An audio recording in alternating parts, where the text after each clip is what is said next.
Hey guys, welcome to resource point. आज हम लोग डिस्कस करने वाले हैं पीटी 365 जो कि हमारी इकॉनमी की चल रही है। तो यहाँ पे हम लोग इस मैगज़ीन को कंप्लीट कर रहे हैं। ये थर्ड पार्ट है, तो इसे भी ध्यान से ज़रूर देखिएगा जो कि काफ़ी इंपॉर्टेंट है।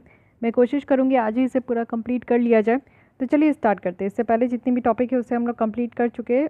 तो अगर आप लोग प्रीवियस इसकी 2 पार्ट नहीं देखे हो तो यहाँ पे आई बटन पे क्लिक करके ज़रूर देख लीजिएगा। फिर उसके बाद आपको मैं एक ही साथ मर्ज करके प्रोवाइड कर दूँगी। तो आइए देखते हैं स्टार्टअप इकोसिस्टम इन इंडिया की किस किस तरीके से क्या क्या बातें की गई हैं। तो अभी यहाँ पे प्रारंभ लाया गया है। डायरेक्ट आपसे क्वेश्चन पूछ लिया जाएगा कि प्रारंभ किस चीज़ से रिलेटेड है। तो ये आपका स्टार्टअप से रिलेटेड है। स्टार्टअप क्या होता है? स्टार्टअप ये होता है जब आप देखो कि जब आप कोई भी न्यू बिज़नेस अपना स्टार्ट करना चाहते हो, कुछ न्यू इनोवेशन, कुछ न्यू आइडिया के साथ, तो उसे स्टार्टअप कहते हैं। और वैसे स्टार्टअप जिनकी टर्नओवर जो है वो 100 करोड़ से नीचे होनी चाहिए, यानी कि लेस देन होनी चाहिए, वो भी किसी भी प्रीवियस ईयर में, तो उसे स्टार्टअप कहते हैं। प्राइवेट लिमिटेड कंपनी हो या लिमिटेड लाइबिलिटी पार्टनरशिप हो या फिर रजिस्टर्ड पार्टनरशिप फर्म हो, so these are all included in startups. और उसके बाद आप देखो कि थर्ड यहाँ पे क्राइटेरिया ये है कि एंटिटी जो कि यहाँ पे जो स्टार्टअप है वो 10 साल चल रही है, जब से ये इनकॉर्पोरेट हुई है तब से ये 10 साल चल रही है, तो उसको स्टार्टअप कह सकते हैं। साथ ही बिजनेस एक्टिविटीज़ जो है वो यहाँ पे इनोवेशन या फिर कुछ भी जो हमारे देश में सोसाइटीज़ के लिए या फिर सेंट्रिक अप्रोच के लिए आप देखो कि अगर इनके इम्प्रूवमेंट के लिए काम किया जा रहा है या कोई नया इनोवेशन, नया प्रोडक्ट यहाँ पे लाने की बात की जा रही है जिससे कि हमारे देश और हमारे लोगों की डेवलपमेंट होगी, तो उसको हम लोग स्टार्टअप कहते हैं। बात करें प्रारंभ की, तो प्रारंभ जो है वो यहाँ पे स्टार्टअप से रिलेटेड है। इट मीन्स कि सारे स्टेक होल्डर्स जो है एक साथ इस प्लेटफॉर्म में आएंगे, जो कि पॉलिसी मेकर्स होंगे, इंडस्ट्री है, एकेडमिक है, इन्वेस्टर्स है। इस तरीके से ध्यान रखिएगा। साथ ही साथ यहाँ पे 25 कंट्रीज़ या फिर 225 कंट्रीज़ के साथ साथ 200 स्पीकर से भी ज़्यादा लोग यहाँ पे होंगे, जिसमें कि बिम्स्टेक के भी मेंबर होंगे। बिम्स्टेक इट मीन्स कि bay of Bengal initiative for multi sectoral technical and economic cooperation countries, ठीक है। तो ये भी पार्टिसिपेट की है इस प्रारंभ में। तो ये भी आपसे पूछ लिया जाएगा। मान लीजिए कि बिम्स्टेक की जगह अगर सार्क लिख दिया जाए टॉपिक में, तो मे बी आप स्टेटमेंट में, तो मे बी आप कंफ्यूज हो सकते हो। तो ये छोटी छोटी इन्फॉर्मेशन है जो कि प्रीलिम्स में आपको टॉर्चर करेगी, तो इसलिए ध्यान से रखिए, ठीक है। आपको बताना है कि बिम्स्टेक का जो हेड क्वार्टर है वो कहाँ है। स्टार्टअप्स के बारे में आप समझ गए यहाँ पे। तो कौन सी डिपार्टमेंट इंक्लूड होती है? तो स्टार्टअप्स के कैटेगरी में आप देखो कि department of industrial policy and promotion होती है। ये किस मिनिस्ट्री के अंदर है? तो ministry of commerce and industry के अंदर, ठीक है। चलिए आगे बढ़ते हैं। हम लोग अपने देश में देख लेते हैं कि स्टार्टअप की क्या हालचाल है। तो हम लोग पूरे वर्ल्ड में थर्ड लार्जेस्ट इकॉनमी है हमारी स्टार्टअप की। 38 यूनिकॉर्न है। 15 years on year average growth देखा जा रहा है। 15% जो है हर एक साल यहाँ पे ग्रोथ देखने को मिल रही है। टेक्नोलॉजी सेंट्रिक स्टार्टअप्स जो है वो काफ़ी ज़्यादा यहाँ पे, यानी कि टेक्नोलॉजी बेस्ड जो स्टार्टअप्स है वो काफ़ी ज़्यादा यहाँ पे ग्रो कर रही है। तो ये सारी चीज़ें आप देख सकते हो। लेकिन अगर इश्यूज़ की बात करें तो यहाँ पे देखिए फंड की कमी है, रेवेन्यू जनरेशन नहीं हो पा रहा है, ब्यूरोक्रेटिक्स हडल्स है, यहाँ पे इनएडिक्वेट सपोर्टिंग इंफ्रास्ट्रक्चर है, lack of membership and support है। बट कोई नहीं, हमारे यहाँ स्टार्टअप्स को और ज़्यादा स्टार्टअप्स इकोसिस्टम को डेवलप करने के लिए स्टार्टअप इंडिया एक प्रोग्राम लाया गया था 2016 में, जिसका यहाँ पे जो एम था वो ये है कि जो 3 प्रॉन्ग्ड स्ट्रैटेजीज़ है उसको यहाँ पे इस प्रॉब्लम का सोल्यूशन लेकर आना। ये आप देख सकते हो कि 3 प्रॉन्ग्ड यहाँ पे स्ट्रैटेजी है। सबसे पहले हैंड होल्डिंग है, second one is funding incentives और third one is incubation. It means कि यहाँ पे हैंड होल्डिंग की बात करें तो लीगल सपोर्ट करने की बात की जाती है और इंटेलेक्चुअल प्रॉपर्टी राइट की बात की जाती है, साथ ही एग्जिट प्रोसेस भी होनी चाहिए। तो ये 3 यहाँ पे आप लोग देखो कि कोई भी स्टार्टअप्स है, अगर वहाँ पे कोई भी नई तरीके की इनोवेशन होती है, तो अगर कोई भी अपने बुद्धिमत्ता का इस्तेमाल करके अगर कोई भी प्रॉपर्टी को डेवलप करते हैं, कुछ भी यहाँ पे न्यू बनाते हैं, तो उनको वहाँ पे इंटेलेक्चुअल प्रॉपर्टी राइट्स के तहत पेटेंट मिलना चाहिए। तो ये भी बातें यहाँ पे होती है। साथ ही सेल्फ सर्टिफिकेशंस और यहाँ पे जो भी लीगल सपोर्ट है वो यहाँ पे मिलनी चाहिए। फंडिंग की बात करें तो आपको पता है कि बहुत ज़्यादा क्रंचेस देखने को मिलती है स्टार्टअप्स में फ़ंड की। तो फंड ऑफ फंड्स बनाया गया है, जो कि सिडबी फंड्स ऑफ फंड है। वो भी यहाँ पे ये है कि जो स्टार्टअप्स है ना उसमें ये इन्वेस्ट करेंगे और ये गवर्नमेंट के द्वारा किया जाएगा, ठीक है। क्रेडिट गारंटी है। इट मीन्स कि यहाँ पे कुछ क्राइटेरिया है जिसके अंतर्गत अगर कोई यहाँ पे स्टार्टअप्स आते हैं तो उनके अंदर ये है कि अगर उनको लोन लेना है अपने बिजनेस को ग्रो करने के लिए तो उनको गारंटीड है कि उनको क्रेडिट मिलेगी। साथ ही आप देखो टैक्स एग्जेम्पशंस है, जो यहाँ पे आप लोग को ये बतानी है कि जो एंजल टैक्स है, एंजल टैक्स क्या होता है, प्लीज़ आप लोग कमेंट बॉक्स में बताइए। कई बार मैं डिस्कस कर चुकी हूँ, ये भी आपका स्टार्टअप से ही रिलेटेड है, तो इसलिए इसको भी ध्यान रखिएगा। अगर एग्जाम्पशंस हम लोग देखें 3 साल का है, और जिसमें कि आप देखो कि कैपिटल गेन टैक्स एग्जाम्पशंस रखा गया है वैसे लोगों को जो कि इन्वेस्ट कर सकते हैं, और जो गेन होता है ना वो गवर्नमेंट में ही यहाँ पे देखने को मिलेगा, यानी कि जो गवर्नमेंट की यहाँ पे रिकॉग्नाइज्ड फंड ऑफ फंड्स है उसमें ये जो है गेन देखने को मिलेगा। तो मेनली आप देखो कि बहुत सारे ऐसे स्टार्टअप्स हैं जिनको कि टैक्स में भी छूट मिला है, तो ये भी बातें यहाँ पे की गई है। साथ ही इंक्यूबेशन है, इट मीन्स की जो इंडस्ट्री और एकेडमिक है, यहाँ पे आप लोग देखो कि बहुत सारे डिफरेंट सेंटर्स बनाए जाएंगे जिसमें कि इनोवेशन हो सके। कंपटीशन यहाँ पे बढ़ाने की बात की गई है कि ज़्यादा से ज़्यादा लोगों के बीच में कंपटीशन है, कई तरीके के चैलेंजेस भी हमारे देश में चलते रहते हैं। उसके अलावा इवेंट्स भी आप देखो कि ऑर्गेनाइज़ किया जाता है, स्टार्टअप फेस्ट, जिससे कि जो लोग हैं अपनी यहाँ पे इनोवेशन को ज़्यादा से ज़्यादा शोकेस कर सके। ओके, 8,000 से भी ज़्यादा आप देखो कि स्टार्टअप्स जो है वो रजिस्टर्ड है कहाँ, तो गवर्नमेंट ई मार्केट प्लेस में, जिसको कि GEM हम लोग जेम पोर्टल कहते हैं। एक और यहाँ पे काउंसिल बनाई गई है, तो इसको ध्यान रखना है कि ये है नेशनल स्टार्टअप एडवाइजरी काउंसिल। यहाँ पे 28 नॉन ऑफिशियल मेंबर होंगे, और यहाँ पे इनका काम क्या है, इनका काम है कि सरकार को यानी कि गवर्नमेंट को एडवाइस करना कि क्या क्या यहाँ पे हमें मेजर्स लेने की ज़रूरत है जिससे अपने देश में इकोसिस्टम जो है वो स्ट्रॉन्ग बना सके इनोवेशन और स्टार्टअप के लिए। इस काउंसिल के कंपोजिशन अगर हम लोग देखें तो सबसे पहले आपको पता होना चाहिए कि चेयरमैन कौन है। तो चेयरमैन जो मिनिस्ट्री यहाँ पे स्टार्टअप्स को देखती है, इट मीन्स की union ministry for commerce and industry, वो यहाँ पे इनके चेयरमैन होंगे। एक्स ऑफिसियो मेंबर की बात करें तो यहाँ पे जो कंसर्न मिनिस्ट्रीज डिपार्टमेंट ऑर्गेनाइजेशन के जो नॉमिनी है जॉइंट सेक्रेटरी के रैंक के नीचे नहीं होना चाहिए, तो वो यहाँ पे एक्स ऑफिसियो मेंबर होंगे। और नॉन ऑफिशियल मेंबर्स की अगर हम लोग बात करें तो यहाँ पे सेंट्रल गवर्नमेंट के द्वारा नॉमिनेट किए जाएंगे। तो ये तीनों आपको याद रखना है, और कितने साल के लिए, तो 2 साल के लिए। ठीक है, startup states startup ecosystem ranking यहाँ पे निकल कर आई है। तो जो department for promotion of industry and internal trade है उनके द्वारा यहाँ पे लाया गया है states startup ranking exercise. It means कि हमारे देश में जितने भी यूनियन टेरिटरीज और जो राज्य है ना उनको यहाँ पे रैंक दिया जाएगा एज़ पर देयर परफॉर्मेंस। तो देख लेते हैं यहाँ पे मेनली क्या है कि जो हमारे देश में जितनी भी स्टेट है और यूनियन टेरिटरीज है उनको यहाँ पे कैटेगरी एक्स और कैटेगरी वाई में डिवाइड किया गया है। तो कैटेगरी वाई में वैसे यहाँ पे आप देखो कि इसमें यूनियन टेरिटरीज़ है, लेकिन एक्सेप्ट यहाँ पे दिल्ली कहा गया है, और सारे स्टेट हैं नॉर्थ ईस्ट के, लेकिन आसाम भी यहाँ पे बाहर है। कैटेगरी एक्स में क्या है कि सारे अदर स्टेट और यूनियन टेरिटरी ऑफ दिल्ली है। तो एक्स के कैटेगरी में अगर हम लोग बेस्ट परफॉर्मेंस देखें तो गुजरात है, और टॉप परफॉर्मर देखें तो कर्नाटक और केरल है। बेस्ट परफॉर्मर अगर हम लोग वाई में देखें तो यहाँ पे अंडमान एंड निकोबार है, और लीडर अगर हम लोग देखें तो चंडीगढ़ है। ठीक है, तो इस तरीके से ध्यान रखिएगा कि यहाँ पे सारे स्टेट में से गुजरात टॉप में है। ठीक है, नेशनल स्टार्टअप अवार्ड दिया जा रहा है, तो ये भी चीज़ें थोड़ी बहुत आप ध्यान रख सकते हो कि अगेन यहाँ पे department for promotion of industry and internal trade है जो कि रिजल्ट यहाँ पे अनाउंस किए हैं। पहली बार हमारे देश में नेशनल स्टार्टअप अवार्ड दिया जा रहा है। जब किसी को अवार्ड दिया जाता है तो आपको पता है कि वो अंदर से मोटिवेटेड फील करते हैं। तो हमारे यहाँ अगर स्टार्टअप इकोसिस्टम को इंक्रीज़ करना है तो उसके लिए इस तरीके का अवार्ड इंसेंटिव्स रखना होगा, तो वही काम यहाँ पर किया जा रहा है। ठीक है, उसके अलावा आप देखो नीति आयोग के द्वारा एक रिपोर्ट रिलीज़ की गई है, इंडेक्स है इंडिया इनोवेशन इंडेक्स। तो ये सेकंड एडिशन लाया गया है। तो नीति आयोग की इंडेक्स अगेन काफ़ी इंपॉर्टेंट हो जाती है। तो इंडिया इनोवेशन इंडेक्स आपसे पूछा जा सकता है कि किसके द्वारा यहाँ पे आपका रिलीज़ होता है। अब एक बात ध्यान रखिएगा कि जहाँ पे इंडिया इनोवेशन इंडेक्स है वहाँ आपका नीति आयोग इसको लेकर आता है, लेकिन ग्लोबल इनोवेशन इंडेक्स भी आपका हर एक साल यहाँ पे लाया जाता है वीपो के द्वारा, इट मीन्स कि वर्ल्ड इंटेलेक्चुअल प्रॉपर्टी ऑर्गेनाइजेशन के द्वारा। तो यहाँ पे इंडिया की रैंकिंग अलग होती है। ठीक है, वहाँ पे हम लोग देखेंगे कि स्टेट की रैंकिंग, बट यहाँ पे ग्लोबल इनोवेशन इंडेक्स में हम लोग इंडिया की रैंकिंग देखेंगे, जिसमें कि हमारी रैंकिंग हर एक साल इंप्रूव हो रही है। यानी कि 2019 से हमारी इस साल जो है 48 रैंक में हम लोग आ चुके हैं। 2019 में हमारा 52 रैंक था, अभी हम लोग 4 रैंक और ऊपर आ चुके हैं। तो इसलिए यहाँ पे हमारी रैंक इंप्रूव हुई है, और जिस भी इंडेक्स में हमारी रैंक इंप्रूव होती है और उसके अंदर जो भी पैरामीटर में इंप्रूव होती है तो वो सारी चीज़ें जो है यूपीएससी काफ़ी इंटरेस्ट लेता है उससे क्वेश्चन पूछने में। तो देखिए ये जो ग्लोबल इनोवेशन इंडेक्स है यहाँ पे वीपो तो है ही, वर्ल्ड इंटेलेक्चुअल प्रॉपर्टी ऑर्गेनाइजेशन, इसके साथ टॉप बिजनेस यूनिवर्सिटीज़ भी हैं जैसे कॉर्नेल यूनिवर्सिटी है और इंस्टेड है। तो इनके साथ मिलकर इस इंडेक्स को ये लॉन्च करते हैं। मेनली यहाँ पे देखा जाता है कि 131 जो इकॉनमिक है उनमें 80 इंडिकेटर्स है। So no need to remember all the indicators. तो 80 इंडिकेटर्स है जिसमें ये देखा जाता है कि कितने हर एक कंट्री में इनोवेटिव कैपेसिटी और क्या आउटपुट है स्टार्टअप का। ओके, और वन मोर थिंग कि यूके के द्वारा लॉन्च किया गया है euro 3 million innovation challenge fund जो कि इंडिया में है। तो कोविड-19 को देखते हुए, क्योंकि कोविड-19 पेंडेमिक के टाइम पे बहुत सारे स्टार्टअप्स जो है बहुत ज़्यादा लॉस झेले, तो उसको देखते हुए यहाँ पे यूके के द्वारा हमें सपोर्ट किया गया है। कुछ की कॉन्सेप्ट देख लेते हैं। सबसे पहले देखेंगे कि national database of unorganised worker very important because ये पहली बार नेशनल डेटाबेस है जो कि अनऑर्गेनाइज्ड वर्कर्स के लिए भी है, और यहाँ पे अनऑर्गेनाइज्ड में माइग्रेंट लेबर भी इंक्लूड है। ठीक है, तो माइग्रेंट वर्कर्स के लिए जो भी यहाँ पे टॉपिक हो जाएगी वो अगेन आपके प्रीलिम्स पॉइंट ऑफ व्यू से इंपॉर्टेंट है, तो ये चीज़ें ध्यान रखिएगा।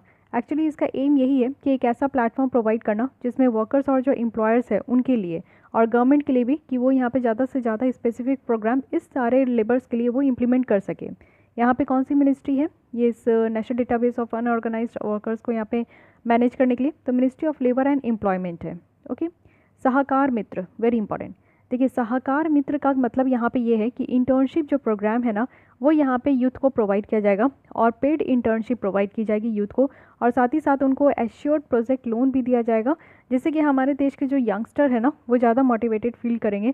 और इसमें कुछ और भी प्रोफेशनल ग्रेजुएट्स को अलाउ किया गया है, जैसे कि अगर एग्रीकल्चर सेक्टर्स में या फिर अलाइड सेक्टर में, IT सेक्टर में अगर वो ग्रेजुएट है तो उनको भी यहाँ पे पेड इंटर्नशिप प्रोवाइड की जाएगी। सो अगेन वेरी इंपॉर्टेंट और वेरी फ्रूटफुल इनिशिएटिव।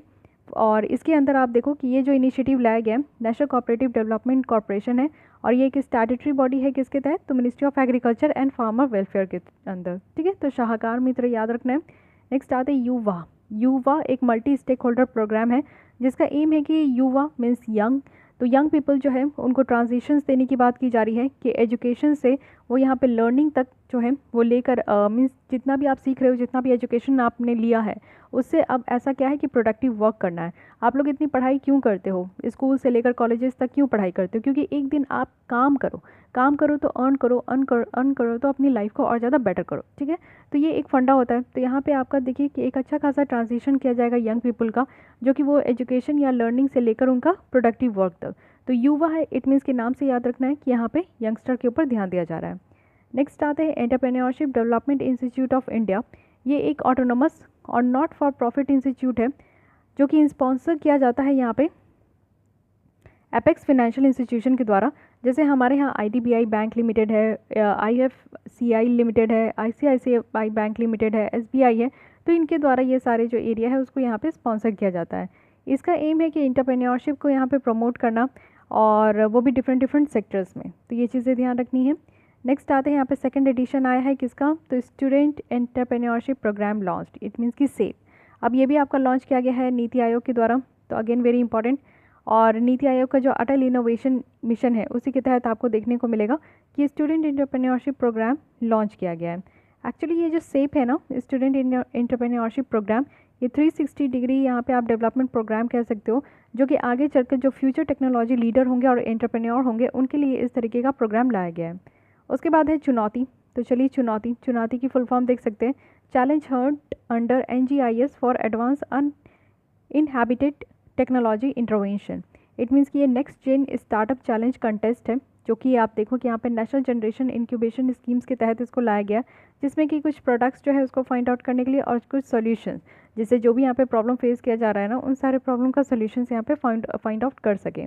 यहाँ पे जो बॉडी है नेक्स्ट जनरेशन इंक्यूबेशन स्कीम, अगर इसकी बात करें तो ये सॉफ्टवेयर टेक्नोलॉजी पार्क है इंडिया का कॉम्प्रिहेंसिव इंक्यूबेशन स्कीम्स का, तो ये भी चीज़ें ध्यान रखनी है। ठीक है, तो यहाँ पे हमारा स्टार्टअप्स कंप्लीट हो गया। Coming to the next topic जो कि है agriculture, very very very important, क्योंकि आप देख रहे हो कि कई महीने हो गए और farmers protest is carried on, और फार्मर प्रोटेस्ट जो ये चलते आ रहा है ये इस 3 कानून के ही बेसिस में है। तो ये तीनों कानून की जो क्रक्स पॉइंट है वो हम लोग देख लेंगे। एग्रीकल्चर की अगर हम लोग बात करें तो 70% जो हमारे रूरल हाउस होल्ड है वो आज के भी डेट में एग्रीकल्चर पे ही डिपेंडेंट है। 70% जो वर्ल्ड की एग्रीकल्चर आउटपुट है वो आप इंडिया से देख सकते हो, और 82% जो फार्मर्स है वो स्मॉल और मार्जिनल है, जिनके पास जो लैंड है वो 1 हेक्टेयर या फिर इससे भी कम देखने को मिलेगा। ठीक है, और हमारे देश में आप देखो 18% जो है वो एग्रीकल्चर GDP में कंट्रीब्यूट करता है। तो जो फर्स्ट कानून है वो है the farmers produce trade and commerce act 2020। तो यहाँ पे क्या की जा रही है कि फार्मर्स की जो भी प्रोड्यूस है फसल है उनका ट्रेड करने की बात की जा रही है। तो इंट्रा स्टेट हो या फिर inter state trade off farmers producers होगी, जिसमें कि आप देखो कि इलेक्ट्रॉनिक ट्रेडिंग की भी बात की गई है कि यहाँ पे क्या है ना कि अब यहाँ पे इलेक्ट्रॉनिकली यानी कि ऑनलाइन भी ट्रेडिंग होगी जितने भी यहाँ पे किसान हैं उनके फसल का, तो ये भी बहुत बड़ी बात है। साथ ही मार्केट फ़ी जो यहाँ पे लगता था उसको एबॉलिश कर दिया गया। इस कानून के द्वारा स्टेट गवर्नमेंट जो है, जो कोई भी मार्केट फ़ी लगाते थे या सेस लगाते थे फार्मर्स, ट्रेडर्स और इलेक्ट्रॉनिक ट्रेडिंग प्लेटफॉर्म में, जिसमें कि फार्मर्स प्रोड्यूसर्स को ट्रेड किया जाता था, वो सब अब यहाँ पे आउटसाइड ट्रेड एरिया में कंडक्ट किया जाएगा। यानी कि ये सारी जो चीज़ें हैं, फीस वगैरह लिया जाता था APMC मार्केट में, ये सारी चीज़ों को यहाँ पे ख़त्म कर दिया गया है। नेक्स्ट कानून है the farmers empowerment and protection agreement on price assurance and farm service act 2020। तो यहाँ पे क्या बातें की जा रही हैं कि यहाँ पे फार्मिंग एग्रीमेंट की बात है कि इस एक्ट में आप देखो कि फार्मिंग एग्रीमेंट प्रोवाइड किया गया है। ये आपका कॉन्ट्रैक्ट एग्रीमेंट है, कॉन्ट्रैक्ट फार्मिंग की बात कर रहे हैं। तो कॉन्ट्रैक्ट फार्मिंग की किस कानून के तहत बात किया जाता है, तो ये भी आपको ध्यान रखना है कि एग्रीमेंट ऑन प्राइस एश्योरेंस की कॉन्ट्रैक्ट फार्मिंग है कि जब भी यहाँ पे आप देखो कि फार्मर्स और जो बायर्स होते हैं वो यहाँ पे फार्म प्रोड्यूस करने से पहले ही वो कॉन्ट्रैक्ट कर लेते हैं। मान लीजिए कि किसी लेस कंपनी को यहाँ पे लेस बनानी है, तो वो किसी किसान से या फिर किसान के जो ग्रुप होते हैं फार्मर प्रोड्यूस ऑर्गेनाइजेशन, उनके साथ वो कॉन्ट्रैक्ट कर लेंगे कि ठीक है इतने हेक्टेयर में उनको पूरा आलू उगाना है, और आलू जब यहाँ पे फसल पूरी तैयार हो जाएगी तो वो आकर पूरी आलू ले जाएंगे, और उससे पहले ही दाम यहाँ पे आपका फिक्स हो जाता है। इट मीन्स कि यहाँ पे बोने से पहले ही आप देखो कि प्राइस यहाँ पे सेट हो जाती है, जिससे क्या होता है कि अगर उसके बाद 6 महीने के बाद जब आलू पूरी तरीके से फसल तैयार हो जाता है, तो उसके 6 महीने के बाद मार्केट में प्राइस जो भी हो, कम हो ज़्यादा हो, उससे कोई फ़र्क नहीं पड़ता, पहले ही कॉन्ट्रैक्ट हो चुका है कि वो आलू कितने में खरीदेंगे तो उतने में खरीदते हैं। तो कॉन्ट्रैक्ट फार्मिंग की बात इसमें की गई है। फार्मर प्रोड्यूसर्स जो होती है उसकी प्राइसिंग की बात इसमें की गई है। साथ ही डिस्प्यूट सेटलमेंट की भी बात की गई है कि मान लीजिए कि इस तरीके के कॉन्ट्रैक्ट फार्मिंग में कहीं पे भी डिस्प्यूट होगा तो यहाँ पे कोर्ट में जाने की पावर नहीं दी गई है किसानों को। यहाँ पे मजिस्ट्रेट को आगे ला के रखा गया है। मजिस्ट्रेट और एपलेट अथॉरिटी होंगे जिनको यहाँ पे ये इस डिस्प्यूट को डिस्पोज करना है। ठीक है, तो ये भी ध्यान रखिएगा। फिर थर्ड यहाँ पे essential commodities amendment act 2020। Actually यहाँ पे जितने भी फूड आइटम्स है उसको रेगुलेट किया जाता है तो हमारे इस कमोडिटीज़ एक्ट के थ्रू।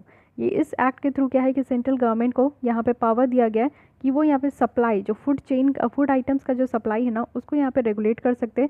जैसे सीरियल्स हो गए, पल्सेस हो गए, potatoes, onion, edible oil seeds, ये सारे जितने भी यहाँ पे आपके कमोडिटीज़ हैं उसकी यहाँ पे सप्लाई को वो यहाँ पे रेगुलेट कर सकते हैं, वो भी एक्स्ट्रा ऑर्डिनरी सर्कमस्टांसेस में। जैसे कि मान लीजिए कि वॉर हो गया, फेमाइन हो गया, एक्स्ट्रा ऑर्डिनरी प्राइस बहुत ज़्यादा हाई होते जा रहा है, या फिर किसी नेचर के कारण नेचुरल कैलेमिटीज़ हो गई, तो उस कंडीशंस में यहाँ पे सेंट्रल गवर्नमेंट को ये एम्पावर किया गया कि वो यहाँ पे सारे कमोडिटीज़ का जो है रेगुलेशन कर सकते हैं। उसके अलावा इसमें क्या था, इससे पहले 1955 का यहाँ पे एक्ट था, तो उसके तहत क्या था कि सेंट्रल गवर्नमेंट को यहाँ पे एम्पावर किया गया था कि कुछ सर्टेन जो कमोडिटीज़ है, जैसे फूड आइटम्स है, फर्टिलाइज़र है, पेट्रोलियम प्रोडक्ट है, तो उसको यहाँ पे डेजिग्नेट कर सकते कि वो एसेंशियल कमोडिटीज़ है कि नहीं। साथ ही साथ उनको ये भी एम्पावर किया गया था कि वो यहाँ पे जो इस तरीके के एसेंशियल कमोडिटीज़ हैं उनकी प्रोडक्शन, सप्लाई, डिस्ट्रीब्यूशन, ट्रेड और कॉमर्स को लेकर वो इसको रेगुलेट भी कर सकते हैं या फिर प्रोहिबिट भी कर सकते हैं। अब इस कानून के थ्रू जो है स्टॉक लिमिट के तहत क्या कहा गया है कि इस कानून में आप देखो कि ज़रूरत है कि एक स्टॉक लिमिट जो है इम्पोज करके रख सकते हैं एग्रीकल्चर प्रोड्यूस में, जिसमें कि आप देखो कि जब यहाँ पे प्राइस राइस होती है उसको देखते हुए, तो स्टॉक लिमिट जो है वो इम्पोज किया जाएगा, तभी इम्पोज किया जाएगा जब 100% यहाँ पे रिटेल प्राइस जो हॉर्टिकल्चर प्रोड्यूस का है वो इंक्रीज़ हो जाए, या 50% इंक्रीज़ हो जाए रिटेल प्राइस जो non perishable agriculture food item है। पेरिशेबल एग्रीकल्चर फूड आइटम कहने का मतलब है कि ऐसे फूड आइटम जिसको कि ज़्यादा लंबे समय तक नहीं रख सकते, वो ख़राब हो जाएंगे, सड़ जाएंगे। जैसे कि आप लोग देखते हो कि आलू, प्याज, टमाटर जो है ये ज़्यादा दिन तक नहीं रह पाते, तो उस वैसे नहीं नॉन पेरिशेबल एग्रीकल्चर प्रोडक्ट में जो कि ज़्यादा लंबे समय तक रह सकते, अगर उनमें 50% इंक्रीज़ हो गया है रिटेल प्राइस, तब यहाँ पे स्टॉक लिमिट कर सकते हैं। ठीक है, तो ये भी देख सकते हैं कि स्टॉक लिमिट का तो अब ये कानून के द्वारा ही यहाँ पे हक मिल गया है। अब बात करते हैं MSP और प्रोक्योरमेंट के ऊपर। तो ये जो रिसेंटली यहाँ पे 3 एग्रीकल्चर बिल पास हुआ है, तो इसमें जो सबसे बड़ा इशू है वो MSP को लेकर है कि MSP को कहीं पे भी लीगली तरीके से, यानी कि कानूनी तौर पर इसको नहीं डिफाइन किया गया है। प्रोक्योरमेंट मैकेनिज्म जो है काफ़ी ज़्यादा इंपॉर्टेंट रोल प्ले करता है, जिसमें आप देखो कि क्रॉपिंग पैटर्न और जो इंसेंटिवाइज जो किया जाता है वो चीज़ें यहाँ पे इंपॉर्टेंट रोल प्ले करती है। MSP क्या है? MSP आप देखो कि मिनिमम सपोर्ट प्राइस है जो कि सरकार के द्वारा यहाँ पे किसानों को दी जाती है। जैसे जब प्याज बोने का टाइम होता है तो प्याज बोने से पहले ही यहाँ पे सरकार आती है और किसान के साथ जो है वो ऐसी यहाँ पे बातें कर लेते हैं कि ठीक है, अगर आपकी प्याज मार्केट में नहीं जाती है, नहीं बिकती है, तो मैं यहाँ पे ₹10 पर केजी के हिसाब से आपके सारे प्याजे खरीद लूँगा। ठीक है, ये सरकार का यहाँ पे जो अपना एक कमिटमेंट होता है। ठीक है, तो ये पहले ही MSP तय हो जाता है, बट ऐसा इशू है कि सरकार ऐसे में नहीं खरीदते, बहुत हाई रेट में कहते खरीदते हैं लेकिन दिखाते बहुत कम रेट में। तो चलिए जो भी है, एमएसपी आज के डेट में आप देखो तो 23 कमोडिटीज़ में दी जाती है, जिसमें से 14 जो है वो खरीफ क्रॉप है, 7 जो है वो रबी क्रॉप है, एंड यहाँ पे आप 2 देखोगे तो ये कैलेंडर ईयर सीजन क्रॉप है। ठीक है, तो 3 आपको क्रॉप सीज़न देखने को मिलेगा। एक होता है खरीफ, जो कि आपको यहाँ पे समर सीज़न में है, जब से मानसून आता है तब ये आपका आता है जून से। उसके बाद आता है रबी, ये आपका जो है अक्टूबर से देखने को मिलेगा। और फिर यहाँ पे आपका आता है जायद, तो जायद यहाँ पे मार्च अप्रैल के मंथ में होता है, जब एक्सट्रीम गर्मी होती है तब। ओके, तो ये 3 हमारे यहाँ का मानसून सीज़न है। मानसून सीज़न है, ये एग्रीकल्चर सीज़न है। ठीक है, तो गवर्नमेंट के द्वारा नोटिफाई जो किया जाता है एमएसपी, वो किनके द्वारा रिकमेंडेशन दी जाती है? तो रिकमेंडेशन दी जाती है एक इंडिपेंडेंट बॉडी के द्वारा, जिसका नाम होता है commission for agriculture cost and prices. तो सीएसीपी है, जो कि यहाँ पे बताती है कि किस कमोडिटी में एमएसपी देना है और कितना देना है। वो इनके रिकमेंडेशन से ही ये सरकार जो है एमएसपी देती है। तो कौन कौन से क्रॉप्स है जो कि एमएसपी के अंदर है? तो एक बार क्रॉप को ज़रूर देख लीजिए, क्योंकि क्या पता क्वेश्चन यहाँ से भी बन सकते हैं। खरीफ क्रॉप है पैडी, ज्वार, बाजरा, मेज़, रागी, अरहर, मूंग, उड़द, सोयाबीन, सनफ्लावर, सीसेसम और यहाँ पे नाइगर सीड, कॉटन, ग्राउंडनट है। तो ये खरीफ क्रॉप है, जिसमें कि 14 है। रबी क्रॉप भी आप देख सकते हो कि ये है वीट, बार्ले, ग्राम, जो बेसिक है वो सारी चीज़ें। अदर्स में आप देखो जूट और कॉपरा है। ठीक है, A2 वर्सेस C2 डिबेट बहुत ज़्यादा होता है। तो यहाँ पे A2 वर्सेस C2 क्या है? देखिए, ये 3 तरीका है जिसके तहत जो है सरकार एमएसपी डिफाइन करती है। तो ये 3 मेथड है। सबसे पहला है A2 मेथड, यानी कि एक्चुअल पेड करना है जितना भी कॉस्ट हो रहा है। इट मीन्स कि जो किसान है वो जितना अपना इनपुट लगा रहे हैं एक फसल को बढ़ाने में, चाहे उसमें जितनी भी उनको फर्टिलाइज़र देना है, सीड के जो खर्चे होते हैं, इरीगेशन का जो मेहनत होता है, खर्चे होता है, तो ये सारी चीज़ें मिलाकर जो है यहाँ पे A2 के अंदर इंक्लूड किया जाता है। तो इसको A2 मेथड कहते हैं। A2 प्लस FL है, तो एक्चुअली इसमें क्या होता है ना कि इसमें ऐड हो जाता है जो फैमिली लेबर की भी वैल्यू। इट मीन्स कि आप एक फैमिली में देखो तो यहाँ पे हस्बैंड, वाइफ, 3 बच्चे हैं। तो अगर किसान की बात करें तो सिर्फ हस्बैंड को यहाँ पे कंसीडर किया जा रहा है कि वो किसान है। बट अगर आप लोग देखो कि कोई किसान फैमिली से बिलोंग करता है तो उसके पूरे फैमिली जो है वो इंक्लूड होते हैं किसी भी फसल को उगाने में। तो यहाँ पे जो अदर फैमिली 4 मेंबर्स जो रह गए, उनकी भी कॉस्ट को यहाँ पे इंक्लूड करना चाहिए। तो ये होता है A2 plus FL।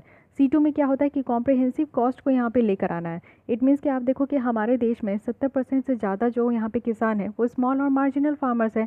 It means कि उनके पास तो ज़मीन बहुत कम है और वो दूसरे की ज़मीन पे काम करते हैं। इट मीन्स कि उनको रेंट भी यहाँ पे देना होता है, तो वो रेंट को भी इंक्लूड करना चाहिए। इंटरेस्ट रेट जो यहाँ पे दिया जा रहा है उसको भी इंक्लूड करना चाहिए, और जो ज़मीन का रेंट होता है उसको भी इंक्लूड करना चाहिए। तो ये C2 यहाँ पे आप देखो कि इसको मेथड कहते हैं। तो ये 3 मेथड है। तो यहाँ पे अगर हम लोग बात करें कि A2 मेथड, C2 में जो है वो लैंड रेंट भी इसमें इंक्लूड किया गया, और साथ ही साथ यहाँ पे आर्ग्यू किया गया था कि 50% जो कॉस्ट C2 का है वो ऐड करना चाहिए प्रॉफिट कंपोनेंट में। तो अगर हम लोग इंडिया में देखें तो इंडिया में जो एमएसपी दी जाती है वो A2 प्लस FL के बेसिस पे दी जाती है, बट डिमांड हमेशा होता है कि C2 मेथड के तहत यहाँ पे दिया जाना चाहिए। ठीक है, अब और भी देख लेते हैं एमएसपी से रिलेटेड कुछ और भी टर्म है, जैसे कि प्राइस सपोर्ट स्कीम है। तो प्राइस सपोर्ट स्कीम जो है, अगर एमएसपी नोटिफाइड जो क्रॉप है उसके केस में ये एप्लीकेबल होता है। मार्केट इंटरवेंशन स्कीम है, जिसमें कि कमोडिटीज़ को सपोर्ट किया जाता है, जिसमें कि एमएसपी जो है वो नोटिफाई नहीं किए जाते हैं। जैसे कि फ्रूट, वेजिटेबल और हॉर्टिकल्चर में आप देखो कि एमएसपी नहीं होते। तो यहाँ पे मार्केट इंटरवेंशन स्कीम्स जो है इस तरीके के यहाँ पे क्रॉप के लिए होता है। प्राइस स्टेबलाइजेशन फंड है, एक स्कीम है जिसके तहत कंज्यूमर को यहाँ पे प्रोटेक्ट करना है। जैसे कि आप देखते हो प्याज की रेट हमेशा हर साल बढ़ जाती है, तो इस तरीके का जो रेट बढ़ता है किसी भी कमोडिटीज़ का, तो इससे कंज्यूमर पर भारी नुकसान होता है। तो कंज्यूमर को प्रोटेक्ट करने के लिए यहाँ पे प्राइस स्टेबलाइजेशन फंड लाया गया है। फूड कॉर्पोरेशन ऑफ इंडिया है, जो कि यहाँ पे ऑपरेशन कर रहे हैं सेंट्रल पूल में, और वीट एंड पैडी जो है वो प्रोक्योर कर रहे हैं, जिससे कि जो बफर नॉर्म है वो उनका मीट हो सके। कोरोना के टाइम पे जो फर्स्ट लॉकडाउन हुआ था तो उस समय भी FCI के द्वारा कहा गया था कि उनके पास अच्छा खासा बफर लिमिट है, स्टॉक है, और इतने मतलब कि अगर 1 साल का भी लॉकडाउन लग जाए तो यहाँ पे खाने पीने का किसी को भी प्रॉब्लम नहीं होगा। इसी को देखते हुए आप देखो कि हमारे देश में एक स्कीम भी है जिसे हम लोग PM आशा कहते हैं। तो PM आशा इट मीन्स कि यहाँ पे प्रधानमंत्री अन्नदाता आय संरक्षण अभियान है। इसके तहत 3 कंपोनेंट है, इसको समझिए। सबसे पहले प्राइस सपोर्ट स्कीम है। तो प्राइस सपोर्ट स्कीम आप समझ गए कि फिजिकली जो प्रोक्योर किया जाता है, जैसे यहाँ पे पल्सेस हो गई, ऑल सीड्स हो गई, कोपरा हो गई, तो इनके यहाँ पे सेंट्रल नोडल एजेंसीज के द्वारा जो है आपका प्रोक्योर किया जाता है, तो इसको प्राइस सपोर्ट स्कीम कहा गया है। इसके अलावा प्राइस डेफिशिएंसी पेमेंट स्कीम है। एक्चुअली यहाँ पे आप देखो कि जो डिफरेंस हो रहा है एमएसपी जितना भी यहाँ पे आपका बोला गया है सरकार के द्वारा कि एमएसपी जितना देंगे, और लेकिन सेलिंग और जो प्राइस हुआ है यहाँ पे, सेलिंग और जो मॉडल प्राइस हुआ है किसी कॉमोडिटीज़ का, उसके बीच में जो डिफरेंस है, मान लीजिए कि प्याज के यहाँ पे सेलिंग प्राइस जो है वो 40 रुपीज़ पर केजी है, बट यहाँ पे जो सरकार खरीद रही है इसको 5 रुपीज़ पर केजी के हिसाब से खरीद रही है, तो 35 रुपये का आप देखो कि यहाँ पर डेफिशिएंसी हो रहा है। तो उस तरीके से यहाँ पर डेफिशिएंसी को पेमेंट करना है।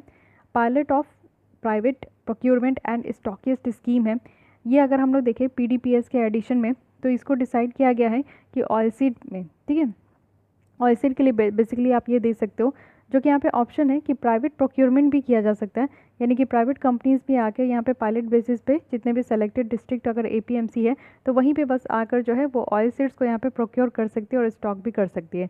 तो इट मीन्स कि आप देखो कि यहाँ पे डायरेक्ट इन्वॉल्वमेंट हो रहा है, प्राइवेट स्टॉकिस्ट की पार्टिसिपेशन। तो पीएम आशा में अगर आपसे पूछ लिया जाए कि यहाँ पे प्राइवेटाइजेशन हो रहा है, प्राइवेट स्टॉकिस्ट की यहाँ पे पार्टिसिपेशन की बात की जाती है, तो ये कम्प्लीटली आपका ट्रू है, ठीक है।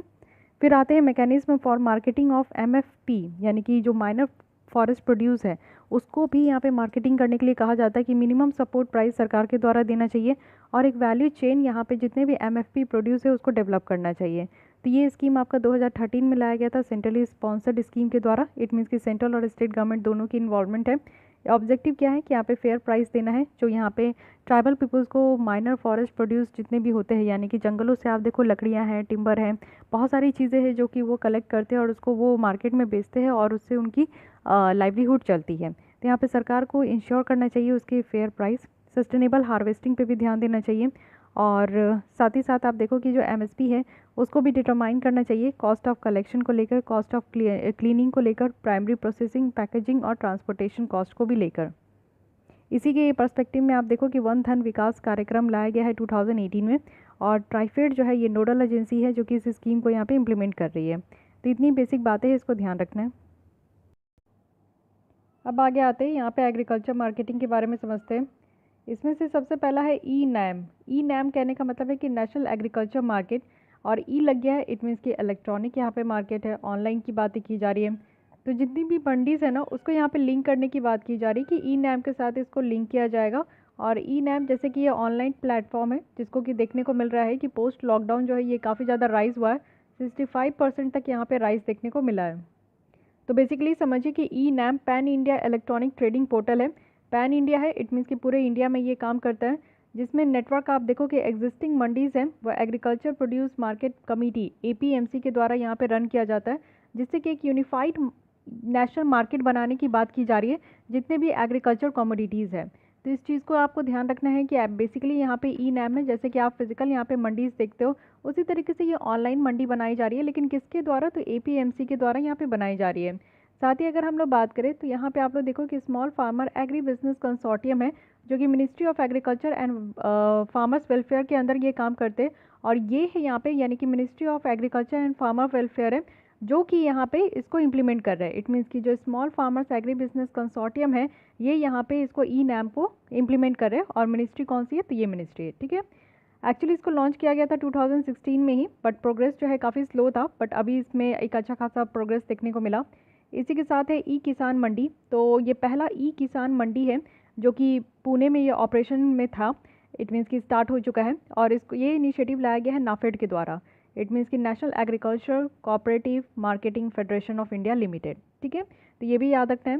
साथ ही अब आते हैं एफपीओज में, जो कि है फार्मर प्रोड्यूसर ऑर्गेनाइजेशन। सबसे पहले ये समझिए कि पीओ क्या होते हैं। इट मीन्स कि ये प्रोड्यूसर ऑर्गेनाइजेशन है, एक लीगल एंटिटी है, इट मीन्स कि कानूनी तौर पर आप इसको एंटिटी कह सकते हो, जो कि कुछ प्राइमरी प्रोड्यूसर्स के द्वारा इसको बनाया जाता है। ऑर्गेनाइजेशन आप समझ रहे हो, यानी कि जितने भी प्रोड्यूसर है, तो प्रोड्यूसर कौन कौन होते हैं, फार्मर्स होते हैं जो कि क्रॉप प्रोड्यूस करते हैं, मिल्क प्रोड्यूसर है, फिशरमैन है, वेवर्स है, रूरल आर्टिशंस है, क्राफ्ट्समैन है, तो ये सारे प्रोड्यूसर्स है, तो ये मिलकर एक ग्रुप बनाते हैं जिसे यहाँ पे प्रोड्यूसर ऑर्गेनाइजेशन कहते हैं। अगर फार्मर का इसी तरीके से आप देखो तो फार्मर भी प्रोड्यूस ऑर्गेनाइजेशन है, एफपीओ है, जो कि एक तरीके का पीओ ही है जहाँ पे सारे मेंबर्स जो है फार्मर्स होते हैं। तो ये बेसिक डिफरेंस आपको पता होना चाहिए कि पीओ और एफपीओ में, पीओ में सारे प्रोड्यूसर्स आते हैं, बट एफपीओ में क्योंकि ये फार्मर्स का ऑर्गेनाइजेशन है तो यहाँ पे सारे फार्मर्स आते हैं। और साथ ही एलिजिबिलिटी की अगर हम लोग बात करें तो मिनिमम यहाँ पे फार्मर्स की जो मेंबर साइज़ है वो 300 होनी चाहिए। इट मीन्स कि जो एफपीओ बनाया जा रहा है उसमें जितने भी नंबर ऑफ़ फार्मर्स है वो 300 हो, वो भी प्लेन रीजन में। नॉर्थ ईस्ट में और हिली रीजन में 100 फार्मर्स हो तो वहाँ पे भी एफपीओ जो है आपका क्रिएट हो सकता है। साथ ही यहाँ पे नेशनल प्रोजेक्ट मैनेजमेंट एजेंसी है जो कि सेटअप किया जाएगा ओवरऑल जो प्रोजेक्ट गाइडेंस है और इनको मॉनिटर करने के लिए। इसी के अलावा आप देखो कि स्मॉल फार्मा एग्री बिजनेस जो कंसोर्टियम है ये यहाँ पे 10,000 एफपीओ फॉर्म करने में हेल्प किए हैं, वो भी 5 सालों में। रिसेंटली अगर एग्रीकल्चर मिनिस्ट्री की बात करें तो इनके द्वारा ये कहा गया कि स्मॉल फार्मर्स एग्री बिजनेस जो कंसोर्टियम है ये काफ़ी हेल्प कर रहे हैं, जिसके थ्रू हमारे यहाँ 10,000 से भी ज़्यादा आप देखो कि एफपीओ यहाँ पे बन चुके हैं। और ये 10,000 जो एफपीओ है ये रिसेंटली जो स्कीम्स है फॉर्मेशन ऑफ एफपीओ और प्रमोशन ऑफ एफपीओ इसी का पार्ट है। तो एफपीओ जो है वो फॉर्म्ड और प्रमोट किया जाता है क्लस्टर बेस्ड जो बिजनेस ऑर्गेनाइजेशन है उनके द्वारा, ठीक है। और SFAC की बात करूँ तो ये इम्प्लीमेंटिंग एजेंसी भी है इस स्कीम की, तो ये भी ध्यान रखना है। हाँ, ये काफ़ी इंपॉर्टेंट है एग्रीडेक्स। देखिए एग्रीडेक्स क्या है, हमारे देश की पहली एग्रीकल्चर फ्यूचर्स इंडेक्स है जिसे हम लोग एग्रीडेक्स कह रहे हैं। और यहाँ पे है national commodity and derivative exchange, जिनके द्वारा ये अनाउंस किया गया है कि अब यहाँ पे हमारे देश में भी आप एग्रीकल्चर जो फ्यूचर्स इंडेक्स है वो लाया जा रहा है। तो चलिए ठीक है, अब यहाँ पे जो हमारे एग्रीकल्चर सेक्टर्स है तो इसमें किस किस परफॉर्मेंस को यहाँ पे देखा जाएगा। तो यहाँ पे खरीफ क्रॉप और जो रबी क्रॉप है इनके परफॉर्मेंस को यहाँ पे नोट डाउन किया जाएगा और टोटल 10 कमोडिटीज़ होंगे इसके तहत। तो ये टोटल 10 कमोडिटीज़ है, इसको भी आप लोग देख सकते हो। फ्यूचर्स की अगर हम लोग बात करें ना तो फ्यूचर्स आप देखो कि यहाँ पे टाइप ऑफ डेरिवेटिव इंस्ट्रूमेंट होते हैं। डेरिवेटिव कहने का मतलब है कि एक इंस्ट्रूमेंट है जिसमें कि वैल्यू जो है ना यहाँ पे एक या इससे ज़्यादा जो एसेट होते हैं उसकी वैल्यू पे डिराइव करता है। जैसे कि कोई कमोडिटीज़ हो सकते हैं, जैसे कोई भी फसल हो सकता है, प्रीशियस कोई मेटल हो सकता है, करेंसी हो सकता है, बॉन्ड, स्टॉक इंडाइसेस, ये सारी चीज़ें हो सकती है। तो आपको ये एसेट देखने को मिल रहा है। तो एक या एक से ज़्यादा एसेट की जो वैल्यू है ना उसी से यहाँ पे किसी इंस्ट्रूमेंट की जो वैल्यू डिराइव करते हैं उसको हम लोग डेरिवेटिव्स कहते हैं। इसी के अलावा अगर national commodity and derivatives exchange की बात करें तो ये कंट्री की लीडिंग एग्रीकल्चर कमोडिटी एक्सचेंज है, जिसमें कि कुछ सर्विस ऑफर करते हैं ये हमारे पूरे देश में, और वो भी पूरी तरीके से एग्रीकल्चर कमोडिटीज़ के तहत। एक्चुअली यहाँ पे आप देखो तो जितने भी बायर्स और सेलर्स हैं ना वो एक साथ आते हैं, और वो भी यहाँ पे इलेक्ट्रॉनिक ट्रेडिंग प्लेटफॉर्म के थ्रू। ओके, नेक्स्ट आते हैं, देखिए यहाँ पे ये बहुत ही इंपॉर्टेंट है, बीम आपसे पूछा जा सकता है। तो जो बॉम्बे स्टॉक एक्सचेंज है, ई एग्रीकल्चर मार्केट लिमिटेड लाया गया है, इनके द्वारा एक एग्रीकल्चर स्पॉट प्लेटफॉर्म जो है वो लॉन्च किया गया है एग्रीकल्चर कमोडिटीज़ के लिए, जिसका नाम यहाँ पे बीम रखा गया है। बीम कहने का मतलब है कि BSC ई एग्रीकल्चर मार्केट लिमिटेड। ओके, तो ये बीम याद रखिएगा, पूछ लिया जा सकता है, तो it is related to the agriculture sector.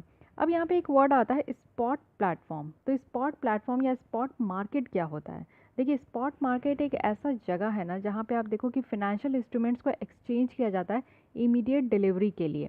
जैसे कि कमोडिटीज़ है तो कोई सामान अगर आप खरीदते हो तो उसके बदले में आप पैसे देते हो, या फिर करेंसी एक्सचेंज करते हो, सिक्योरिटीज़ है, तो ये सारे आते हैं स्पॉट मार्केट में। स्पॉट मतलब कि आप देखते हो ऑन स्पॉट डेथ हो गया, यानी कि तुरंत इमीडिएटली कोई भी काम अगर इमीडिएटली हो रहा है तो वैसे मार्केट को हम लोग यहाँ पे स्पॉट मार्केट कहते हैं। स्पॉट कमोडिटीज़ है, स्पॉट कमोडिटीज़ क्या, ऐसे कमोडिटीज़ जो कि यहाँ पे सोल्ड किए जाते हैं with the intention to be deliver to the buyers fairly immediately. It means कि ऐसे कमोडिटीज़ जिसको कि एकदम तुरंत यहाँ पे जो बायर्स होते हैं उनको बेचा जाता है। तो ये बातें ध्यान रखनी है। अब यहाँ पे आते हैं brand and logo for the cotton. Yes, cotton इस बार काफ़ी ज़्यादा इंपॉर्टेंट है, और कॉटन से रिलेटेड ऑलरेडी यूपीएससी ने पहले भी क्वेश्चन पूछ रखा है, इस बार भी पूछने की चांसेस है। तो चलिए देख लेते हैं। सबसे पहले आपको पता होना चाहिए कि हमारे देश में 10 कॉटन प्रोड्यूसिंग स्टेट्स कौन कौन से हैं। ये 2017-18 के अकॉर्डिंग बताया जा रहा है, बट कोई नहीं, आप देख लो। बस थोड़ा बहुत याद रखना है कि ये जो आधा वेस्टर्न पोर्शन है ना, वेस्ट और ये आपका नॉर्थ वेस्ट हो गया, साउथ वेस्ट हो गया, तो यहाँ पे कॉटन की पैदावार होती है। सबसे पहली बात, उसमें भी अगर हम लोग देखें तो फर्स्ट नंबर पे कौन सा यहाँ पे राज्य है, तो फर्स्ट नंबर पे आपको देखने को मिलेगा, कहाँ गया first number, yes Gujarat. Gujarat है, उसके बाद आप देखो महाराष्ट्र है, और थर्ड नंबर पे तेलंगाना है। तो ये टॉप 3 आपको याद रखना है। बाकी 10 आप लोग देख सकते हो कि यहाँ से लेकर यहाँ सारा राज्य यहाँ पे आपका आ चुका है। अब कुछ बेसिक बातें हम लोग देख लेते हैं। इंडिया की जो प्रीमियम कॉटन है उसको हम लोग कसूरी कॉटन कहते हैं पूरे वर्ल्ड कॉटन ट्रेड में, जो कि पूरे वर्ल्ड वाइड जो है इसकी डिमांड है कसूरी कॉटन। कसूरी कॉटन की क्या खासियत है कि ये एकदम वाइट होता है, बहुत ब्राइट होता है, एक एक्स्ट्रा सॉफ्ट है, प्योर है, यूनिकनेस है, और ये हमारे भारत का है। इंडिया जो ग्रो करते हैं सारे स्पेसीज़, यानी कि 4 स्पेसीज़ आप देखोगे कॉटन का होता है, तो चारों स्पेसीज़ हमारे देश में इसको उगाया जाता है। कॉटन एक खरीफ क्रॉप है, और इसको ब्लैक कॉटन सॉइल में यहाँ पे ब्लैक सॉइल में इसको उगाया जाता है। तो एक एक चीज़ें आपको ध्यान रखनी है। एनुअल टेम्परेचर कितना ज़रूरत होता है कॉटन को, तो 20 से 28 डिग्री सेल्सियस, और रेनफॉल जो चाहिए वो यहाँ पे मॉडरेट चाहिए, 55 से 110 सेंटीमीटर, जो कि एक आइडियल है। यहाँ पे मिनिमम जो है 180 फ्रॉस्ट फ्री डेज़ होनी चाहिए। इट मीन्स कि फ्रॉस्ट नहीं होना चाहिए, कोई बर्फ़ वाला जगह नहीं होना चाहिए, कोई ऐसा जगह नहीं जहाँ पे बहुत ज़्यादा जो है स्नोफॉल हो रहा है और पूरी तरीके से वो एरिया बर्फ़ से ढक चुका है। तो 180 दिन, इट मीन्स कि आप देखो कि यहाँ पे 180 दिन जो है वो पूरी तरीके से फ्री होना चाहिए, at least 6 month. Okay, India second largest cotton producer है, ये ध्यान रखना है, और लार्जेस्ट कंज्यूमर है। हम लोग वर्ल्ड में सबसे ज़्यादा कंज्यूम करते हैं बट प्रोड्यूस करते हैं सेकंड लार्जेस्ट, और वर्ल्ड कॉटन का 23% हम लोग जो है प्रोड्यूस करते हैं। इंडिया के द्वारा 51% जो टोटल ऑर्गेनिक कॉटन प्रोडक्शन है ना, वो पूरे वर्ल्ड में देखने को मिलेगा। तो ऑर्गेनिक कॉटन प्रोडक्शन में भी हम लोग पीछे नहीं है, इवन मोर देन 50% हमारे कॉन्ट्रीब्यूशन है। साथ ही 6 मिलियन जो कॉटन फार्मर्स हैं उनकी ज़िंदगी इस कॉटन प्रोडक्शन से ही चल जाती है। कॉटन कॉर्पोरेशन ऑफ इंडिया भी है हमारे यहाँ पे। CCI से आप लोग कंफ्यूज मत होइएगा, कंपटीशन कमीशन ऑफ इंडिया से। ये कॉटन कॉर्पोरेशन ऑफ इंडिया है जो कि यहाँ पे एक मोबाइल ऐप डेवलप किया है, और ये है कॉट एलाई।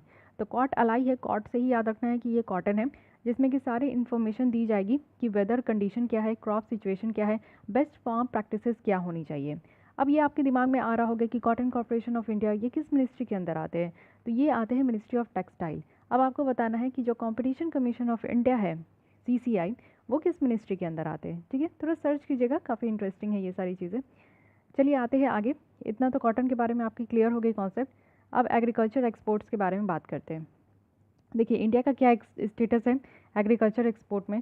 तो 2018 में बताया जा रहा है कि हम लोग सेकंड लार्जेस्ट एग्रीकल्चर प्रोड्यूसर थे पूरे वर्ल्ड में, सेकंड लार्जेस्ट। ठीक है, और 2019 में कहा गया है कि इंडिया के द्वारा जो एक्सपोर्ट किया गया है वो 7% है टोटल इंडियन एग्रीकल्चर प्रोडक्शन का। इंडिया का जो रैंक आप देखो वर्ल्ड में, यानी कि हम लोग जो एग्रीकल्चर जितने भी फसल को एक्सपोर्ट करते हैं उसमें हम लोग 13th रैंक में आते हैं। और लीडिंग किस में है, तो हम लोग बनाना प्रोडक्शन में, और मिल्क प्रोडक्शन में, और मैंगो प्रोडक्शन में। ये 3 एरिया है जहाँ पे आप लोग देखो बी, अच्छा मैप याद रखिएगा, मैप क्या, MBM। ठीक है, BMM। ठीक है, BMW होता है तो BMM ऐसे आप लोग याद रख सकते हो। बनाना, मिल्क, मैंगोज, इसमें हम लोग लीडिंग प्रोड्यूसर्स है। ठीक है, तो ये चीज़ें देखना है कि हमारी जो यहाँ पे एक्सपोर्ट है वो कितनी हो रही है, हमारी रैंक क्या है वहाँ पे 13th है। अब यहाँ पे एग्री एक्सपोर्ट पॉलिसी लाया गया था 2018 में। ये आपका किस मिनिस्ट्री के अंदर आता है, तो ministry of commerce and industry के अंदर। इसका एम यही था कि डबल करना है एग्रीकल्चर एक्सपोर्ट, लेकिन कब तक करना है, तो 2022 तक। एक्चुअली उस समय 2018 में हमारा 30 बिलियन US डॉलर था, लेकिन ये माना गया था कि 2022 तक हम लोग 60+ बिलियन US डॉलर हम लोग लेकर आएंगे। इतना बन जाएंगे, हमारा एक्सपोर्ट इतना ज़्यादा होना चाहिए। तो चलिए देखते हैं ऐसा तो हो रहा है कि नहीं हो रहा है। कोविड-19 ने सबकी हालत ख़राब कर रखी है, तो इसलिए ये भी एक प्रॉब्लम हो सकता है। नेक्स्ट है राइस एक्सपोर्ट प्रमोशन फोरम। ये राइस के एक्सपोर्ट के बारे में हम लोग बात कर रहे हैं। तो गवर्नमेंट के द्वारा एक फोरम यहाँ पे सेटअप किया गया, और ये किसके अंदर में, तो अपेडा के अंदर में। One of the most important ये बॉडी आपको आप देख सकते हो, इसकी फुल फॉर्म होती है agriculture and processed food export promotion development authority. ठीक है, तो अपेडा के बारे में कुछ बेसिक समझ लेते हैं, क्योंकि ऑर्गेनाइजेशन से 2-3 क्वेश्चन ज़रूर आते हैं। अपेडा को इस्टेब्लिश किया गया था यहाँ पे 1985। इट मीन्स कि अपेडा जो है ये स्टैट्यूटरी बॉडी है, क्योंकि ये कानून के द्वारा इसको इस्टेब्लिश किया गया है। अपेडा देखिए ये एग्रीकल्चर है, तो यू मे बी कन्फ्यूज कि ये मिनिस्ट्री ऑफ एग्रीकल्चर के अंदर आएगा, बट अ बिग नो, यहाँ पे आपका जो है ministry of commerce and industry के अंदर आएगा। देखिए जब आपको ऐसा लगता है ना कि कोई बॉडी आप दिमाग में सोच रहे हो कि अच्छा ये इससे रिलेटेड है, तो उसके अंदर ये आना चाहिए इस मिनिस्ट्री के अंदर, बट समटाइम्स आप देखोगे कि कहीं ना कहीं मिनिस्ट्री चेंज होती है। और फिर यूपीएससी में आप इसी चीज़ को देखोगे कि जो भी मिनिस्ट्री यूनिक होती है ना, यूपीएससी उससे ज़रूर क्वेश्चन पूछती है। तो यहाँ पे कॉमर्स एंड इंडस्ट्री है, इसको ध्यान रखना है। और देखिए प्रोसेस्ड फूड है, तो इससे आप लोग ध्यान रखिए कि इंडस्ट्री वगैरह के बारे में बात किया जा रहा है। एक्चुअली मेनली क्या है ना कि अपेडा का काम है, ये रिस्पॉन्सिबिलिटी है कि यहाँ पे एक्सपोर्ट प्रमोशन करना है, ज़्यादा से ज़्यादा प्रोडक्ट की डेवलपमेंट करनी है, चाहे वो फ्रूट हो, वेजिटेबल हो, मीट हो, पोल्ट्री हो, डेयरी प्रोडक्ट हो, सारी चीज़ें। अगर हम लोग यहाँ पे अपेडा के अंदर देखें agriculture export promotion scheme of APEDA, तो अपेडा जो है फिनेंशियल असिस्टेंस भी प्रोवाइड करते हैं जितने भी रजिस्टर्ड एक्सपोर्टर हैं, तो इतना भी हेल्प करते हैं। साथ ही अपेडा के द्वारा आप देखो कि ये रिस्पॉन्सिबिलिटी है कि वो जो शुगर है ना, इसकी इंपोर्ट को भी ये मॉनिटर करते हैं, यानी कि दूसरे देशों से जो हम लोग शुगर इंपोर्ट कराते उसको भी अपेडा देखते, तो ये काफ़ी ज़्यादा इंपॉर्टेंट है। साथ ही अगर हम लोग बात करें तो यहाँ पे राइस प्रोडक्शन में हमारा क्या हालचाल है ये देख लें। तो हम लोग सेकंड लार्जेस्ट प्रोड्यूसर है राइस के। इट मीन्स कि हमारे पूरे भारत में तो राइस का प्रोडक्शन पूरा होता है, लेकिन वर्ल्ड में हम लोग सेकंड लार्जेस्ट है, और लार्जेस्ट एक्सपोर्टर है हम लोग राइस में। इट मीन्स कि नॉन बासमती के अलावा आप देखो तो हम लोग बहुत ज़्यादा यहाँ पे राइस को एक्सपोर्ट भी करते हैं।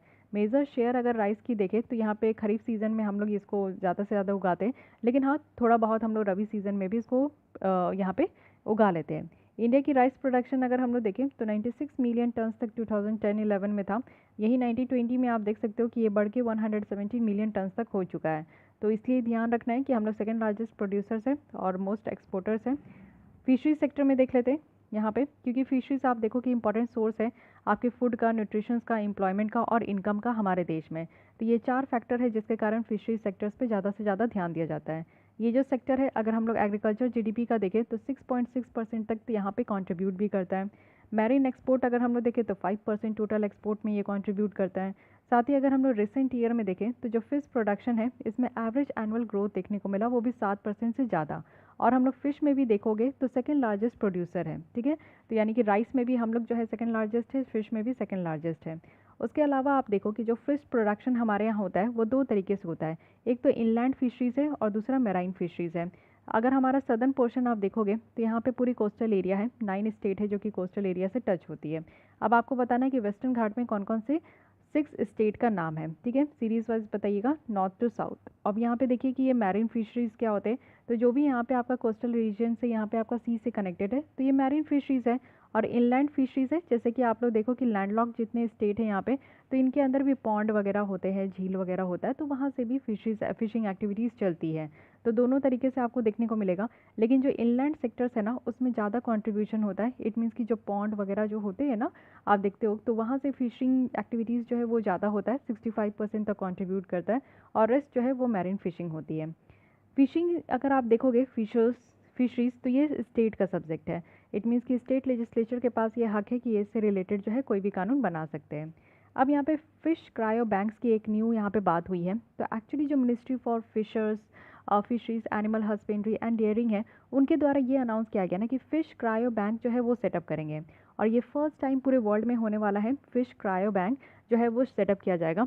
इसमें क्या है ना कि जो फ़िश की जो स्पर्म होती है और कोई डिज़ायर्ड स्पीसीज़, जैसे आप देखते हो कि कोई मछली होती है जो कि काफ़ी फेमस होती है और उसको काफ़ी ज़्यादा कंज्यूम भी किया जाता है, तो उनकी प्रजाति कभी ख़त्म ना हो इसलिए उनके स्पर्म को यहाँ पे इस बैंक में आपका सेव करके रखा जाएगा। इससे क्या होगा कि ज़्यादा से ज़्यादा फ़िश का प्रोडक्शन हो पाएगा। ये नेचुरल तरीके से नहीं हो पाएगा तो लैब में हो पाएगा, ठीक है। और प्रोडक्टिविटी बढ़ेगी, ज़्यादा से ज़्यादा हमारे देश में भी प्रोडक्शन होगा और हम लोग ज़्यादा से ज़्यादा इसको एक्सपोर्ट भी कर पाएंगे।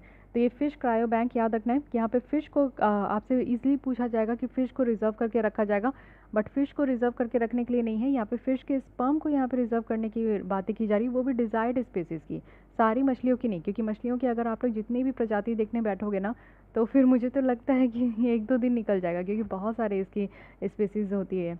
लेकिन जितनी डिज़ायर्ड स्पीसीज़ है बस उसी की रखी जाएगी, ओके। नेक्स्ट आते हैं इंडिया का प्रपोजल क्या है फिशरी सब्सिडीज़ को लेकर, जो कि WTO में। देखिए हम लोग अपने यहाँ पे जो एग्रीकल्चर है और इससे अलाइड सेक्टर्स है ना उसमें इंडिया बहुत ज़्यादा सब्सिडीज़ देते हैं जिससे कि एक्सपोर्ट ज़्यादा से ज़्यादा हो सके। और ये सारी चीज़ें जो है दूसरे कंट्रीज़ को खनकती है, जिससे आप कहते हो ना कि थोड़ा सा उन्हें प्रॉब्लम होती है और ख़ास करके US को प्रॉब्लम होती है। तो हमारे द्वारा प्रपोज़ किया गया है कि स्पेशल और डिफरेंशियल ट्रीटमेंट होना चाहिए डेवलपिंग कंट्रीज़ का, वो भी फ़िश सब्सिडी को लेकर। तो WTO मेंबर्स जो है वो इसको नेगोशिएट कर रहे हैं कि चलिए ठीक है ये रूल जो है इसको फाइनलाइज करना चाहिए। और इसमें क्या है कि जो सब्सिडीज़ है इलीगल तरीके से, इट मीन्स कि हम लोग तो है जो सब्सिडीज़ दे रहे हैं बट ऐसा नहीं कि इलीगल तरीके से, गलत तरीके से, गैर कानूनी तरीके से दे रहे हैं, ऐसा नहीं है। तो जितने भी गैर कानूनी तरीके से अनरेगुलेटेड फिशिंग्स में जो भी यहाँ पे सब्सिडीज़ दी जाती है तो उसको एलिमिनेट करने के लिए यहाँ पे कहा गया है, ठीक है। तो थोड़ा बहुत ये बातें याद रखिएगा।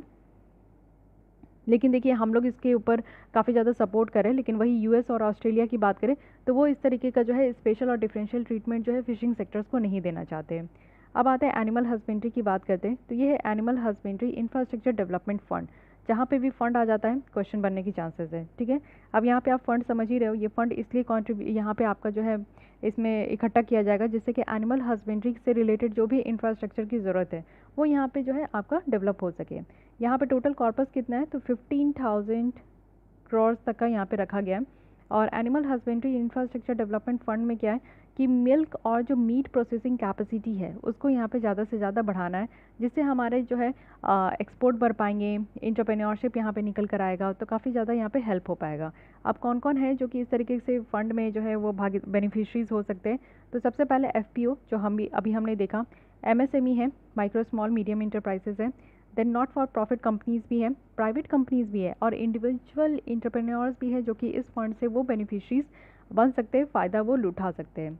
साथ ही अगर देखें तो फंडिंग का क्या मैकेनिज्म है, इस फंड में जो है कौन कौन पैसे डालेंगे।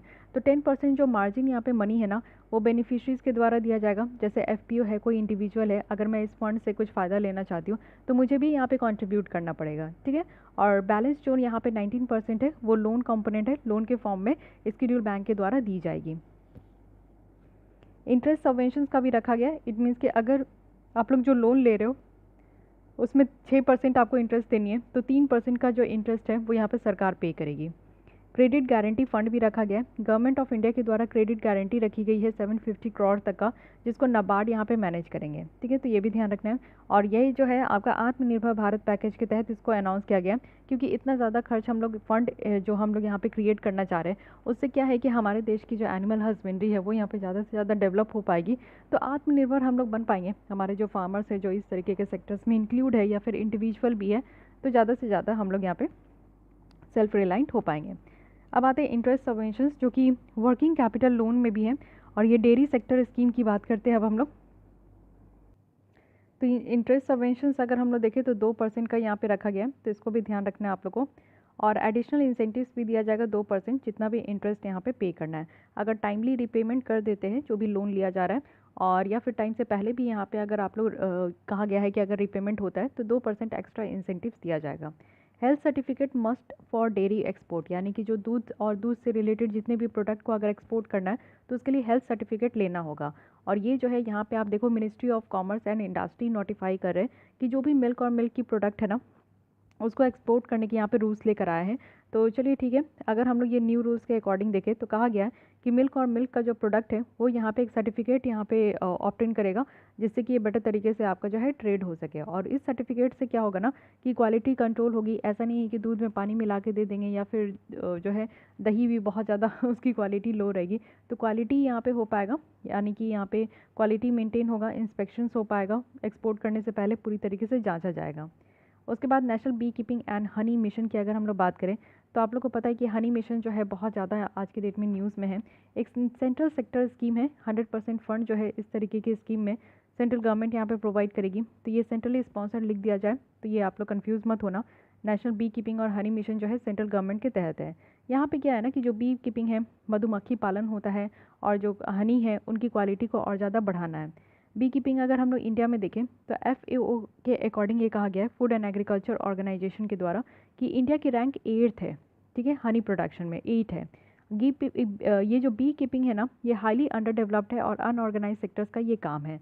तो इसलिए यहाँ पे आप देखो कि मधुमक्खी पालन जो है वो आपको गांव वगैरह में ही देखने को मिलेगा। तो यहाँ पे बी कीपिंग जो एडॉप्शन है इसको और भी ज़्यादा जो है बढ़ाना है, जिससे कि जो अनएम्प्लॉयड वीमेन है और जो ट्राइबल पॉपुलेशन है उनकी यहाँ पे इनकम बढ़ सके। शुगर इंडस्ट्री की बात करते हैं, बहुत ही फेमस ये आपका एक सेक्टर है। तो शुगर इंडस्ट्री में आप देखो कि रिसेंटली नीति आयोग के द्वारा यहाँ पे शुगर केन और शुगर इंडस्ट्री के बारे से रिलेटेड एक रिपोर्ट यहाँ पे सबमिट किया गया। तो देख लेते हैं कि इंडिया में शुगर इंडस्ट्री कैसे ग्रो हो रहा है। तो यहाँ पे अगर हम लोग बात करें तो मेजर स्टेप लिया गया है कि यहाँ पे जो शुगर सेक्टर है उसको बेटर तरीके से जो इसको लिबरलाइज़ किया गया है, लेकिन उसको कंट्रोल करने के लिए लाइसेंसिंग की ज़रूरत होती थी, जो कि यहाँ पे अब इसको एबॉलिश कर दिया गया है कि लाइसेंसिंग की ज़रूरत नहीं है। शुगर केन प्राइसिंग की जो है यहाँ पे हमेशा आपको डिस्प्यूट देखने को मिलता है, क्योंकि सेंटर के द्वारा एक अलग मेथड यूज़ किया जाता है प्राइसिंग के लिए, एंड स्टेट जो है डिफरेंट स्टेट अपने अकॉर्डिंग वो प्राइस सेट करते हैं। तो अगर सेंट्रल गवर्नमेंट के द्वारा देखें तो यहाँ पे आप देखो कि फेयर एंड रिन्यूमरेटिव प्राइस देते हैं। इट मीन्स कि किसानों को जितना यहाँ पे मेहनत लगा है शुगर केन को आपका फसल बढ़ाने में, उतना ही उनको जो है लागत देना चाहिए। तो ये आपका जो रिकमेंडेशन दिया जाता है ये commission for agriculture cost and CACP जो है उनके द्वारा ये दिया जाता है। FRP की बात करें तो ये मिनिमम प्राइस है जो कि मिल्स के द्वारा फार्मर्स को ये पे किया जाता है। तो ये चीज़ें ध्यान रखना है कि जो मिल है ना वो यहाँ पे किसानों को पे करते हैं, और किस बेसिस में, तो फेयर एंड रिन्यूमरेटिव प्राइस के बेसिस में। लेकिन स्टेट की अगर आप देखो तो स्टेट का अपना सैप होता है, यानी कि स्टेट एडवाइस प्राइस होते हैं। और यहाँ पे क्या है ना कि हर एक स्टेट में आप देखो कि वहाँ पे जो इनपुट है वो डिफरेंट होते हैं, तो उसी हिसाब से उनको आउटपुट भी डिफरेंट दिया जाता है। इट मीन्स कि उनका कॉस्ट ऑफ प्रोडक्शन कितना है, प्रोडक्टिविटी लेवल कितनी है, उस हिसाब से जो है यहाँ पे आपका प्राइसिंग सेट किया जाता है। तो प्राइसिंग डिस्प्यूट है, ये दोनों समझने की ज़रूरत है। शुगर प्राइसिंग पॉलिसी की अगर हम लोग बात करें तो जो शुगर का प्राइस है ना वो मार्केट ड्रिवन में है। इट मीन्स कि जितना ज़्यादा डिमांड है मार्केट में उस हिसाब से इसकी प्राइस सेट की जाती है। एमएसपी यहाँ पे शुगर का दिया जाता है। इट मीन्स कि मिनिमम सेलिंग प्राइस होना चाहिए। तो मिनिमम सेलिंग प्राइस जो शुगर का है इसको फिक्स किया गया है कंपोनेंट के बेसिस में, जो एफआरपी है, फेयर एंड रिन्यूमरेटिव प्राइस है शुगर केन का, और मिनिमम जो कन्वर्जन कॉस्ट है और मोस्ट इफिशिएंट मील होना चाहिए उस हिसाब से। कुछ आप लोग देख सकते हो कि रिसेंट स्टेप क्या लिया गया। तो जो ड्यूटी लगाई जाती थी इंपोर्ट ड्यूटी उसको यहाँ पे बढ़ा दिया गया, 50% से 100% कर दिया गया, और एक्सपोर्ट ड्यूटी जो 20% का लगता था उसको हटा दिया गया है।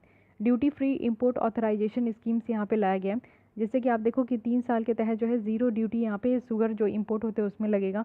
एक्सपोर्ट अलाउ किया गया है, सरकार के द्वारा अलाउ किया गया है कि 2 मिलियन टन्स ऑफ शुगर जो है 2017-18 मार्केटिंग ईयर तक इसको एक्सपोर्ट करना है।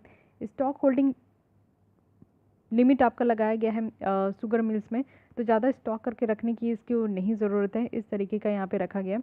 साथ ही आप देखो कि न्यू जो यहाँ पे इथेनॉल ब्लेंडिंग प्रोग्राम भी है। इट मीन्स कि सेंट्रल गवर्नमेंट के द्वारा ये मैंडेटरी किया गया कि 10% जो है इथेनॉल ब्लेंडिंग किया जाएगा पेट्रोल का।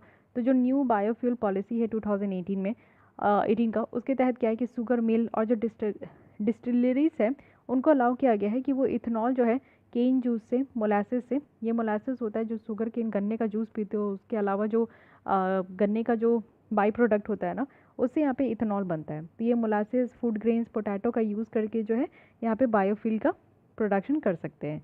और फिर टारगेट है कि 2030 तक जो है 20% ब्लेंडिंग करना है इथेनॉल का पेट्रोल में, और 5% ब्लेंडिंग करनी है बायोडीजल डीजल में। ठीक है, पेट्रोल में इथेनॉल जाएगा और डीजल में बायोडीजल जाएगा, तो ये भी चीज़ें ध्यान रखनी है।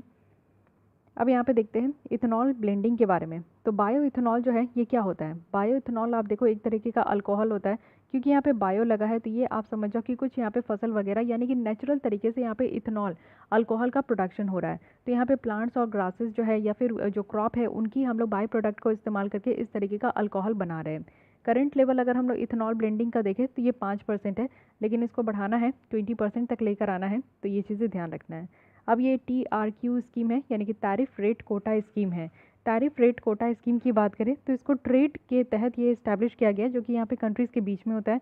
तो एक्चुअली ये स्कीम है क्या? इस स्कीम के तहत जो है अलाउ किया गया है एक मतलब कि एक क्वांटिटी जो कि किसी स्पेसिफिक प्रोडक्ट्स का होगा, जो कि एकदम ज़ीरो या फिर लो रेट ऑफ ड्यूटी में इसको इम्पोर्ट किया जाता है।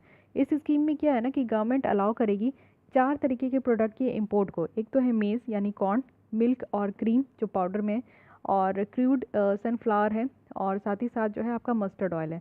रिसेंटली क्या है कि सेंटर के द्वारा जो है कुछ नॉर्म्स रखे गए हैं कि 5 लाख टन्स ऑफ जो मेज़ है, कॉर्न है, उसको इंपोर्ट करना है। तो ये ध्यान रखिएगा कि टैरिफ रेट कोटा जो है ये उन सारे प्रोडक्ट के ऊपर लगाया जाता है जो कि जिसकी जो इंपोर्ट होता है ना वो उसमें आप देखो कि इंपोर्ट ड्यूटी जो है वो ज़ीरो है या फिर बहुत लो है, तो उसको यहाँ पे आपका टैरिफ रेट कोटा लगाया जाता है। फिर आते हैं राष्ट्रीय कामधेनु योगा आयोग है, योगा नहीं, ओके, कामधेनु आयोग है। तो एक्चुअली ये क्या है कि ऑनलाइन एग्जामिनेशन की बात की जा रही है, और वो भी किस लिए? तो गांव साइंस के ऊपर, गांव विज्ञान। तो ये एक परमानेंट एपेक्स एडवाइजरी बॉडी है जो कि department of animal husbandry and dairy के अंदर काम करते हैं। ये एनिमल हस्बेंड्री को जो है ऑर्गेनाइज करने का काम करते हैं, कुछ स्टेप लेते हैं जो कि कुछ जो ब्रीड्स है वो यहाँ पे बच सके, और जो काव को मारा जाता है, काव या काव्स को मारा जाता है, स्लॉटर किया जाता है, उन सारे चीज़ों को यहाँ पे रोकना। ठीक है, उसके बाद है कृतज्ञ हैकाथॉन। ठीक है, हैकाथॉन आज के डेट में बहुत सारे चल रहे हैं, और इसका एम यही है कि जो पोटेंशियल टेक्नोलॉजी सॉल्यूशंस है उसको प्रमोट करना, जिससे कि फार्म मैकेनाइजेशन जो है ज़्यादा से ज़्यादा इन्हेंस हो सके। तो थोड़ा बहुत सबके बारे में आइडिया होना चाहिए आपको। फिर आते हैं इंडस्ट्री एंड एसोसिएटेड इश्यूज़ में। कंपनीज एक्ट नया लाया गया है 2020 का, तो इससे पूछा जा सकता है, लेकिन इससे पहले की कानून और ज़्यादा इंपॉर्टेंट हो जाती है, कंपनीज एक्ट 2013। इस कानून में क्या था कि जो भी कंपनी है अगर उनको बेसिकली कंपनी लीगली तरीके से चाहिए तो उनको रजिस्टर कराना होगा, और रिस्पॉन्सिबिलिटी होती है कंपनी की, डायरेक्टर्स की, और अगर कंपनी को वाइंड अप भी करना है तो वो इसी कानून के तहत होता है। साथ ही आप देखो कि यहाँ पे कॉर्पोरेट सोशल रिस्पॉन्सिबिलिटी कॉन्ट्रीब्यूशन भी रखा गया था, वो भी बड़े बड़े कंपनीज़ के लिए भी। साथ ही यहाँ पे नेशनल फिनेंशियल रिपोर्टिंग अथॉरिटी है, नेशनल कंपनी लॉ ट्रिब्यूनल है, जिसको भी इसी कानून के तहत यहाँ पे इस्टेब्लिश किया गया था। तो ये भी बातें कुछ फैक्ट्स एंड फिगर्स है जिसको ध्यान रखना है। अब ये जो आपका अमेंड करके नया कानून लाया गया है, सॉरी कंपनीज एक्ट कानून लाया गया है, तो ये आपके किस कमेटी के द्वारा रिकमेंडेशन दी गई है। तो ये है इंजेति श्रीनिवास, ठीक है। की अमेंडमेंट जो किया गया है, एक्चुअली कुछ अपराध जो है उसको डीक्रिमिनलाइज किया गया है, क्योंकि आप लोग देखो कि कुछ यहाँ पे कोविड-19 को देखते हुए काफ़ी कंपनीज, काफ़ी बिजनेस जो है वो सही तरीके से काम नहीं कर रही थी, उसको यहाँ पे थोड़ा बहुत रिलैक्स नॉर्म्स रखा गया है, ठीक है। साथ ही एक्सक्लूजन है, कुछ लिस्टेड कंपनी को बाहर रखा गया है। इस अमेंड करने से क्या हुआ है कि सेंटर को यहाँ पे पावर दिया गया है कि सेबी के साथ कंसल्ट करके वो कुछ कंपनीज को बाहर रख सकते हैं। साथ ही यहाँ पे प्रोड्यूसर कंपनी भी है। 2013 कानून के तहत कुछ सर्टेन प्रोविज़न ऐसी थी जो कि यहाँ पे कंटिन्यू हो रही थी प्रोड्यूसर कंपनीज़ के लिए भी, लेकिन अमेंडमेंट के द्वारा ये प्रोविज़न को हटा दिया गया। इट मीन्स कि एक न्यू चैप्टर ऐड किया गया है इस कानून में, जो कि सिमिलर प्रोविजन है किसके लिए, तो प्रोड्यूसर कंपनीज़ के लिए, जो कि यहाँ पे पर्टिकुलरली बेनिफिट होते हैं। और वो भी आप देखो कि फार्मर प्रोड्यूसर जो कंपनीज़ है उनके लिए ये काफ़ी ज़्यादा बेनिफिट होगा। कॉर्पोरेट सोशल रिस्पॉन्सिबिलिटी याद रखना है कि 2013 के तहत जो है यहाँ पे कंपनीज जिनकी नेट वर्थ और टर्नओवर और प्रॉफिट जो है वो स्पेसिफाइड अमाउंट से अगर ऊपर है तो उनको सीएसआर में कंट्रीब्यूट करना है, ठीक है। 2% अपने एवरेज नेट प्रॉफिट का जो लास्ट 3 फाइनेंशियल ईयर है ना, तो उसका मिलाकर यहाँ पे 2% तक का कंट्रीब्यूट करना है। अमेंडमेंट क्या है कि कुछ कंपनीज को एग्जेम्प्ट कर दी कि ठीक है, जो सीएसआर लाइबिलिटीज़ है वो 50 लाख एक साल from setting up CSR committees है। इट मीन्स कि एग्जेम्प्ट कंपनीज जो है उनका यहाँ पे अगर 50 लाख है एक साल में, तो वैसे कंपनीज को बाहर कर दिया गया है। साथ ही बेंचेस अगर हम लोग एनसीएलटी का देखें तो यहाँ पे इस्टेब्लिश किया गया है कि national company law applet tribunal की जो है यहाँ पे न्यू दिल्ली में भी इसकी बेंचेस देखने को मिलेगी। साथ ही यहाँ पे फैक्टरिंग रेगुलेशंस बिल लाया जा रहा है, तो इसको अभी हम लोग नहीं देखेंगे जब तक ये कानून नहीं बन जाता। उसके बाद अगर हम लोग देखें तो बिजनेस रिफॉर्म एक्शंस प्लान है, ईज़ ऑफ डूइंग बिजनेस के बारे में बात की जा रही है। लगातार 2 साल यूपीएससी ने इस तरीके के रिपोर्ट पे क्वेश्चन किया है। क्यों क्वेश्चन किए, क्योंकि काफ़ी ज़्यादा ये न्यूज़ में है। हमारे देश में बिजनेस इन्वायरमेंट इकोसिस्टम बढ़ाने की बात की गई, तो इसमें हमारा रैंकिंग भी इम्प्रूव होते गया, ठीक है। और ये जो ईज़ ऑफ डूइंग बिजनेस है ये वर्ल्ड बैंक के द्वारा लाया गया है। साथ ही साथ आप देखो कि यहाँ पर टॉप में कौन है, तो आंध्र प्रदेश है, यूपी है और तेलंगाना है। ये 3 जगह है जो कि यहाँ पे आप देखो कि काफ़ी अच्छा खासा ईज़ ऑफ डूइंग बिजनेस है, बिजनेस सही तरीके से हो रहा है, या फिर वहाँ पे आपको इकोसिस्टम भी देखने को मिलेगा। साथ ही ये रिपोर्ट में जो है 180 रिफॉर्म पॉइंट बताया गया है कि कैसे कैसे कहाँ कहाँ रिफॉर्म करना है। बट रिसेंटली अगर हम लोग न्यू गाइडलाइन देखें जिसमें कि हमारा एम है कि ईज़ ऑफ डूइंग बिजनेस करनी है आईटी इंडस्ट्री में, पर्टिकुलरली जो बिजनेस प्रोसेस आउटसोर्सिंग है, बीपीओ वगैरह है, आईटी अनेबल जो सर्विस है उसमें यहाँ पे अच्छा खासा जो है हमें बिज़नेस यहाँ पे प्रोवाइड करना है।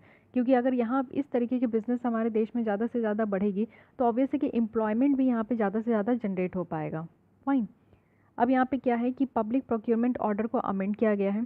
तो चलिए, पब्लिक प्रोक्योरमेंट ऑर्डर को अमेंड किया गया है, तो इसमें जो इंपॉर्टेंट पॉइंट्स हैं वो मैं आपको बताती हूँ। पहले का जो ऑर्डर है उससे ज़्यादा क्वेश्चंस तो नहीं पूछे जाएंगे, लेकिन हाँ ये चीज़ें आपको समझना है कि जो पब्लिक प्रोक्योरमेंट पॉलिसी है एमएससी के लिए, तो ये चीज़ें ध्यान रखिएगा कि ये micro small and medium enterprises के लिए है। इसके अंदर क्या है कि हर एक जो सेंट्रल मिनिस्ट्री डिपार्टमेंट पीएसयू है वो एक एनुअल टारगेट यहाँ पे सेट करेंगे कि ठीक है हर एक साल जो है एमएसएमई सेक्टर से 25% जो है उनको प्रोक्योर करना है कोई भी सामान। एक सब टारगेट भी है, यानी कि 3% 4% है, 25% का ही यहाँ पे आप देखो कि 3% 4% रखा गया है, जो कि यहाँ पे 3% जो है वो आपका स्केड्यूल कास्ट स्केड्यूल ट्राइब से प्रोक्योर करेंगे, 4% तक का यहाँ पे विमेन से प्रोक्योर करेंगे। तो इस तरीके का है, तो इसको आप लोग अपोजिट कर दो। 4% जो है यहाँ पे आपका SC ST से होगा, 3% जो है विमेन इंटरप्रेन्योर से ये प्रोक्योर करेंगे, ऐसा भी मैंडेट किया गया है। जेम की बात करते हैं, गवर्नमेंट की ई मार्केट प्लेस है जिसको 2016 में लॉन्च किया गया, और ये end to end e portal है जिसमें कि आप देखो कि कॉमन यूज़ जो गुड्स एंड सर्विसेज है उसको यहाँ पे सेंट्रल और स्टेट गवर्नमेंट डिपार्टमेंट के द्वारा जो यहाँ पे प्रोक्योर किया जा रहा है उसके बारे में बातें रखी गई है। ये पोर्टल्स आपका ministry of commerce and industry के द्वारा ही ऑपरेट किया जाएगा। तो मेनली यहाँ पे क्या है ना कि प्रोक्योरमेंट के लिए इस तरीके का पोर्टल बनाया गया है। अब आते हैं industrial corridor, which is again very important.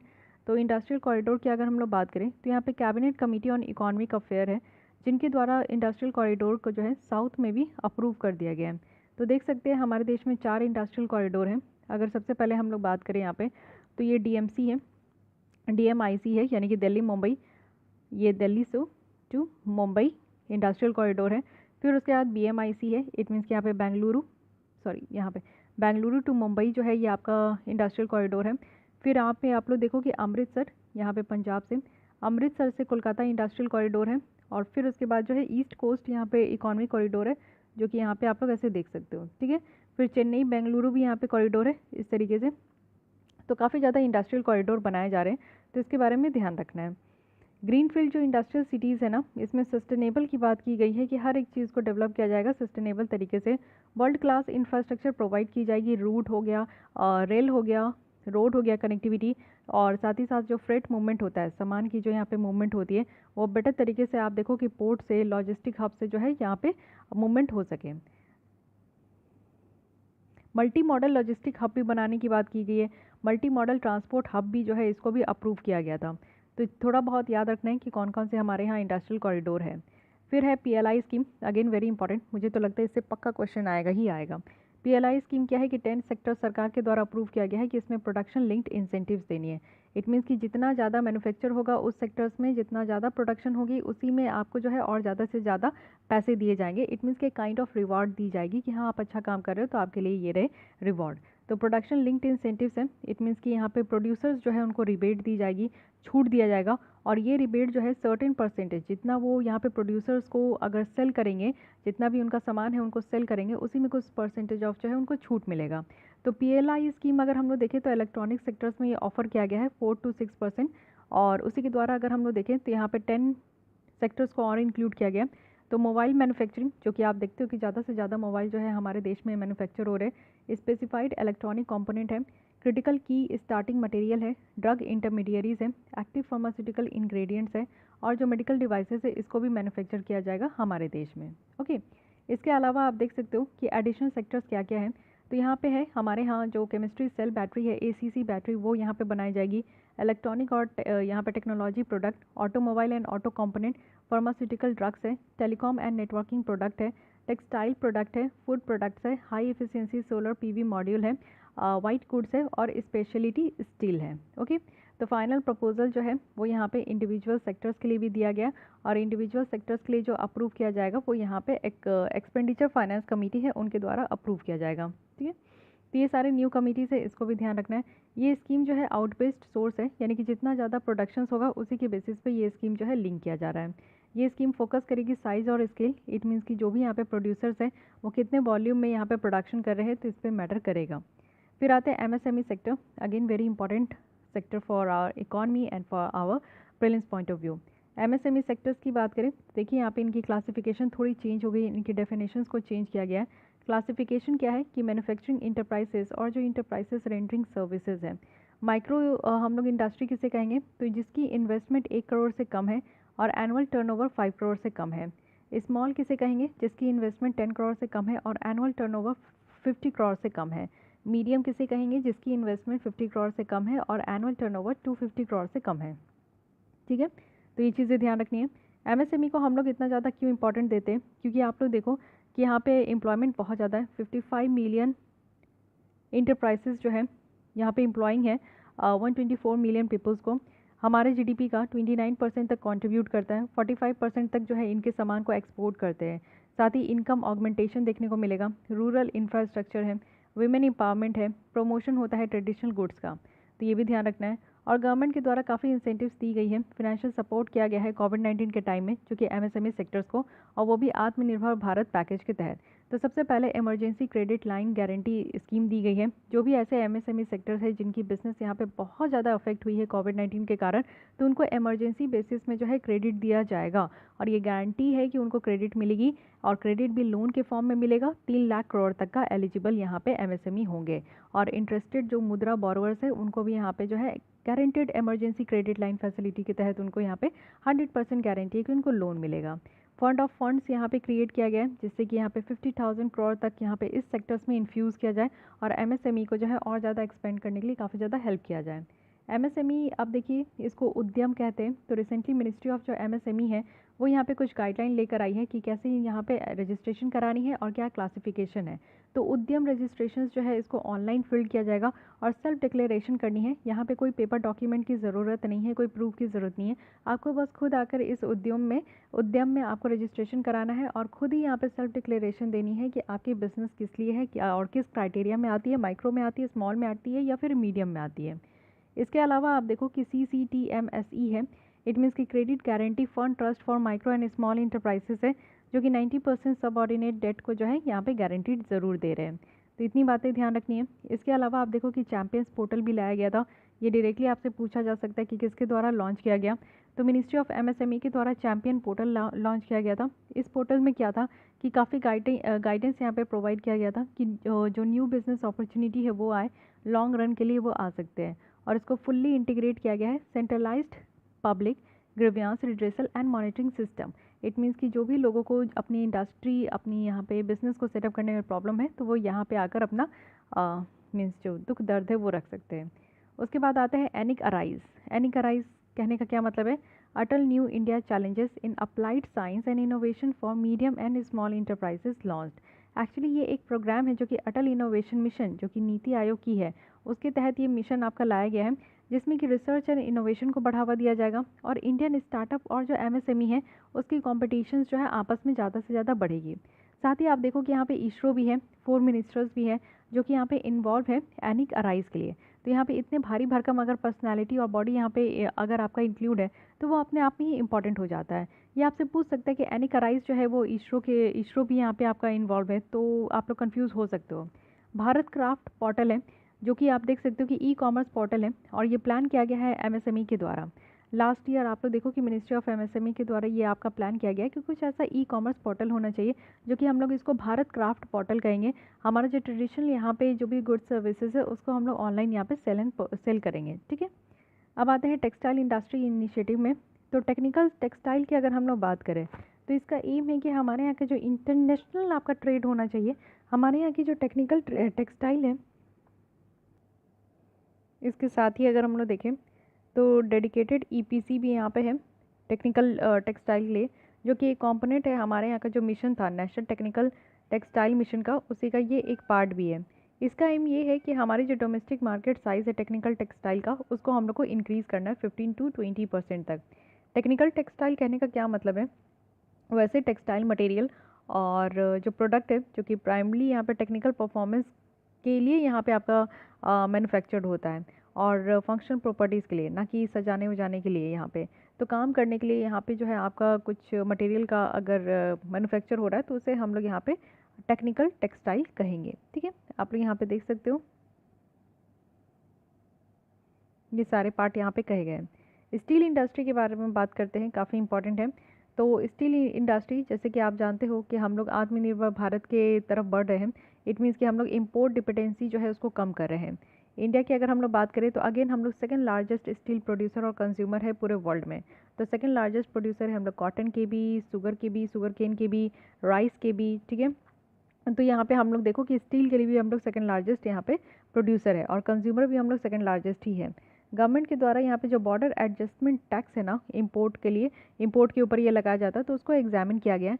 Actually ये बैट है क्या? तो बैट एक ड्यूटी है जो कि इम्पोज किया जाता है जितने सामान जो है वो आपका इम्पोर्ट होता है, और साथ ही साथ कस्टम ड्यूटी तो इसमें लग ही रहा है। तो इसमें आप देखो कि डबल तरीके का ड्यूटी लगता है और इसके कारण जो है काफ़ी ज़्यादा हमारे जो डोमेस्टिक प्रोड्यूसर्स है उनको यहाँ पे प्रॉब्लम हो जाती है। लेवल प्लेइंग फील्ड जो है यहाँ पे जो इतना टैक्स लगता है ना, इतना टैक्स लगने से क्या होता है कि बाहर की स्टील, जैसे आप देखते हो कि चाइना की स्टील हमारे देश में आती है तो वो थोड़ी सस्ते दाम की होती है और हमारे यहाँ पे स्टील का प्रोडक्शन होता है, तो इसलिए इनमें हम लोग इतना ज़्यादा टैक्स लगा देते हैं जिससे कि हमारे जो डोमेस्टिक प्रोड्यूसर्स हैं उनको लेवल प्लेइंग फील्ड मिल सके। इट मीन्स कि हमारे देश की जो स्टील है ना वो ऐसा नहीं कि महंगा हो और बाहर की स्टील सस्ते हो तो हमारे देश की स्टील को कोई परचेज ही ना करे, कोई काम ही ना करे। तो इस तरीके से ध्यान रखना है।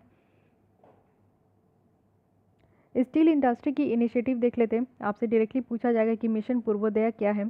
तो मिशन पूर्वोदय जो है ये मिनिस्ट्री ऑफ स्टील के द्वारा ही लॉन्च किया गया है और साथ ही साथ क्या है कि हमारे यहाँ ईस्टर्न जो इंडिया है ना उसमें डेवलपमेंट करने की बात की जा रही है। जैसे आप देखो कि इंटीग्रेटेड स्टील हब जो है वो कोलकाता, वेस्ट बंगाल में लाने की बात की जा रही है। ये स्कीम आपका उड़ीसा, झारखंड, छत्तीसगढ़, वेस्ट बंगाल और जो नॉर्दर्न पार्ट है आंध्र प्रदेश में, वहाँ पे आपका इस स्कीम को ज़्यादा से ज़्यादा इम्प्लीमेंट किया जाएगा, ठीक है। तो देखिए हम लोग जून में जो है एंटी डंपिंग ड्यूटी भी लगाए थे। एंटी डंपिंग ड्यूटी कहने का मतलब है कि जो चाइना, वियतनाम, साउथ कोरिया से जो स्टील आते हैं वो बहुत सस्ते दाम के आते हैं, तो हम नहीं चाहते कि हमारे देश में इतने सस्ते दाम के जो है स्टील आए और हमारी डोमेस्टिक जो मैन्युफैक्चर्ड है वो हर्ट हो जाए। रिलेटेड न्यूज़ देखिए, मिनिस्ट्री ऑफ रेलवे के द्वारा यहाँ पे आयरन ओर पॉलिसी 2021 रिलीज़ की गई है, जिसमें कि यहाँ पे जो ट्रांसपोर्टेशन है आयरन ओर की उसको एलोकेट करने की बात की गई है। देखिए आयरन ओर को काफ़ी ज़्यादा जो है आप देखो कि ट्रांसपोर्टेशन किया जाता है, तो उसी की यहाँ पे बात की जा रही है। Iron ore second most important stream है ट्रैफिक ऑफ रेलवे में, और साथ ही साथ यहाँ पे कोल के बाद जो है ये सबसे ज़्यादा ज़रूरत वाली चीज़ें आपको देखने को मिलेगी। और इंडिया जो है वो largest iron ore producing countries है, फोर्थ लार्जेस्ट है, तो ये भी ध्यान रखना है। और अगर हम लोग यहाँ पे फ्रेट इक्वलाइजेशन पॉलिसी 1952 के तहत देखें, तो जो लॉन्ग डिस्टेंस यहाँ पे ट्रांसपोर्टेशन होती है ना आयरन, स्टील, सीमेंट और इस तरीके का मिनरल्स का, तो वो सेंट्रल गवर्नमेंट के द्वारा इसको सब्सिडाइज़ किया जाता था। इट मीन्स कि आप देखो कि अगर यहाँ से लेकर आपका कर्नाटक से अगर यहाँ पे बिहार में जाना है, ये ट्रांसपोर्टेशन होगा, तो ट्रांसपोर्टेशन कॉस्ट बहुत ज़्यादा लग जाता है। तो यहाँ पे सेंट्रल गवर्नमेंट का अधिकार है कि वो इस तरीके का जो ट्रांसपोर्टेशन कॉस्ट है उसको थोड़ा सा कम कर सके। साथ ही देखते हैं solar manufacturing in India. India के द्वारा रिसीव किया गया है प्रपोजल कि 10 गीगावाट जो है सोलर इक्विपमेंट मैन्युफैक्चरिंग कैपेसिटी को वो सेटअप करेंगे। इंडिया की अगर रिन्यूएबल एनर्जी जनरेशन कैपेसिटी देखें तो फोर्थ लार्जेस्ट है पूरे वर्ल्ड में। इट मीन्स कि हम लोग जो है सोलर एनर्जी हो गया, हाइड्रो एनर्जी हो गया, वाटर एनर्जी हो गया, विंड एनर्जी हो गया, ठीक है, तो इन सब का हम लोग इस्तेमाल करके अब इलेक्ट्रिसिटी जनरेट करने पे ज़्यादा से ज़्यादा फोकस कर रहे हैं। तो पूरे ऑल ओवर द वर्ल्ड में हम लोग यहाँ पे फोर्थ नंबर पे आ चुके हैं, ठीक है। इसी में आप लोग देखो कि मेन टेक्नोलॉजीज़ जो है वो यूटिलाइज हो रही है, जैसे सोलर फोटोवोल्टाइक है, तो ये फोटोवोल्टाइक जो इफेक्ट है उसके ऊपर बेस्ड है, जिसमें कि जो फोटोन है, बेसिक यूनिट ऑफ लाइट, वो यहाँ पे सरफेस जो भी यहाँ पे स्पेशल मटेरियल से बने हुए हैं तो उसको इम्पैक्ट करती है और इसी से इलेक्ट्रॉन जो है वो रिलीज़ होता है। सेकेंड है कंसनट्रेटिंग सोलर पावर है, तो ये यहाँ पे सनलाइट को यूज़ किया जाता है और जो फ्लूइड होते हैं वो यहाँ पे गर्म होती है, यानी उसी को गर्म करने के लिए यहाँ पे सनलाइट को यूज़ किया जाता है।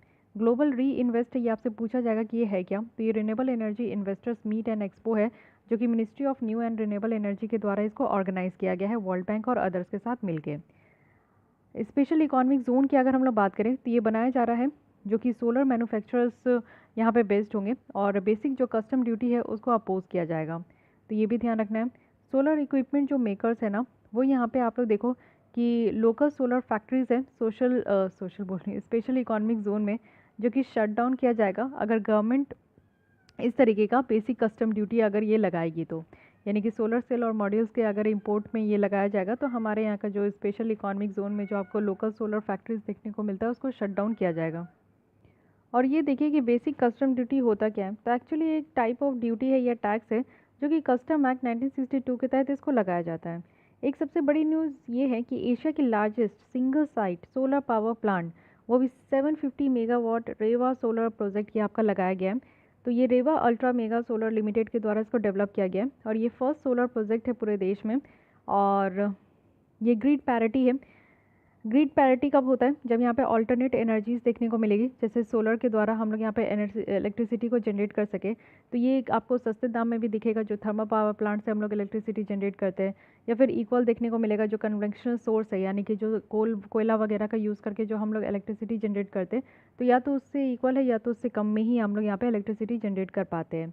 इंडिया का अगर annual solar cell manufacturing capacity देखें तो 4 गीगावाट तक का भी है, लेकिन एवरेज एनुअल डिमांड देखें तो हम लोग का डिमांड कितना है, तो 10 से 15 गीगावाट, लेकिन हम लोग कितना यहाँ पे मैन्युफैक्चर कर पा रहे हैं, तो 4 गीगावाट कैपेसिटी बताया जा रहा है, ठीक है।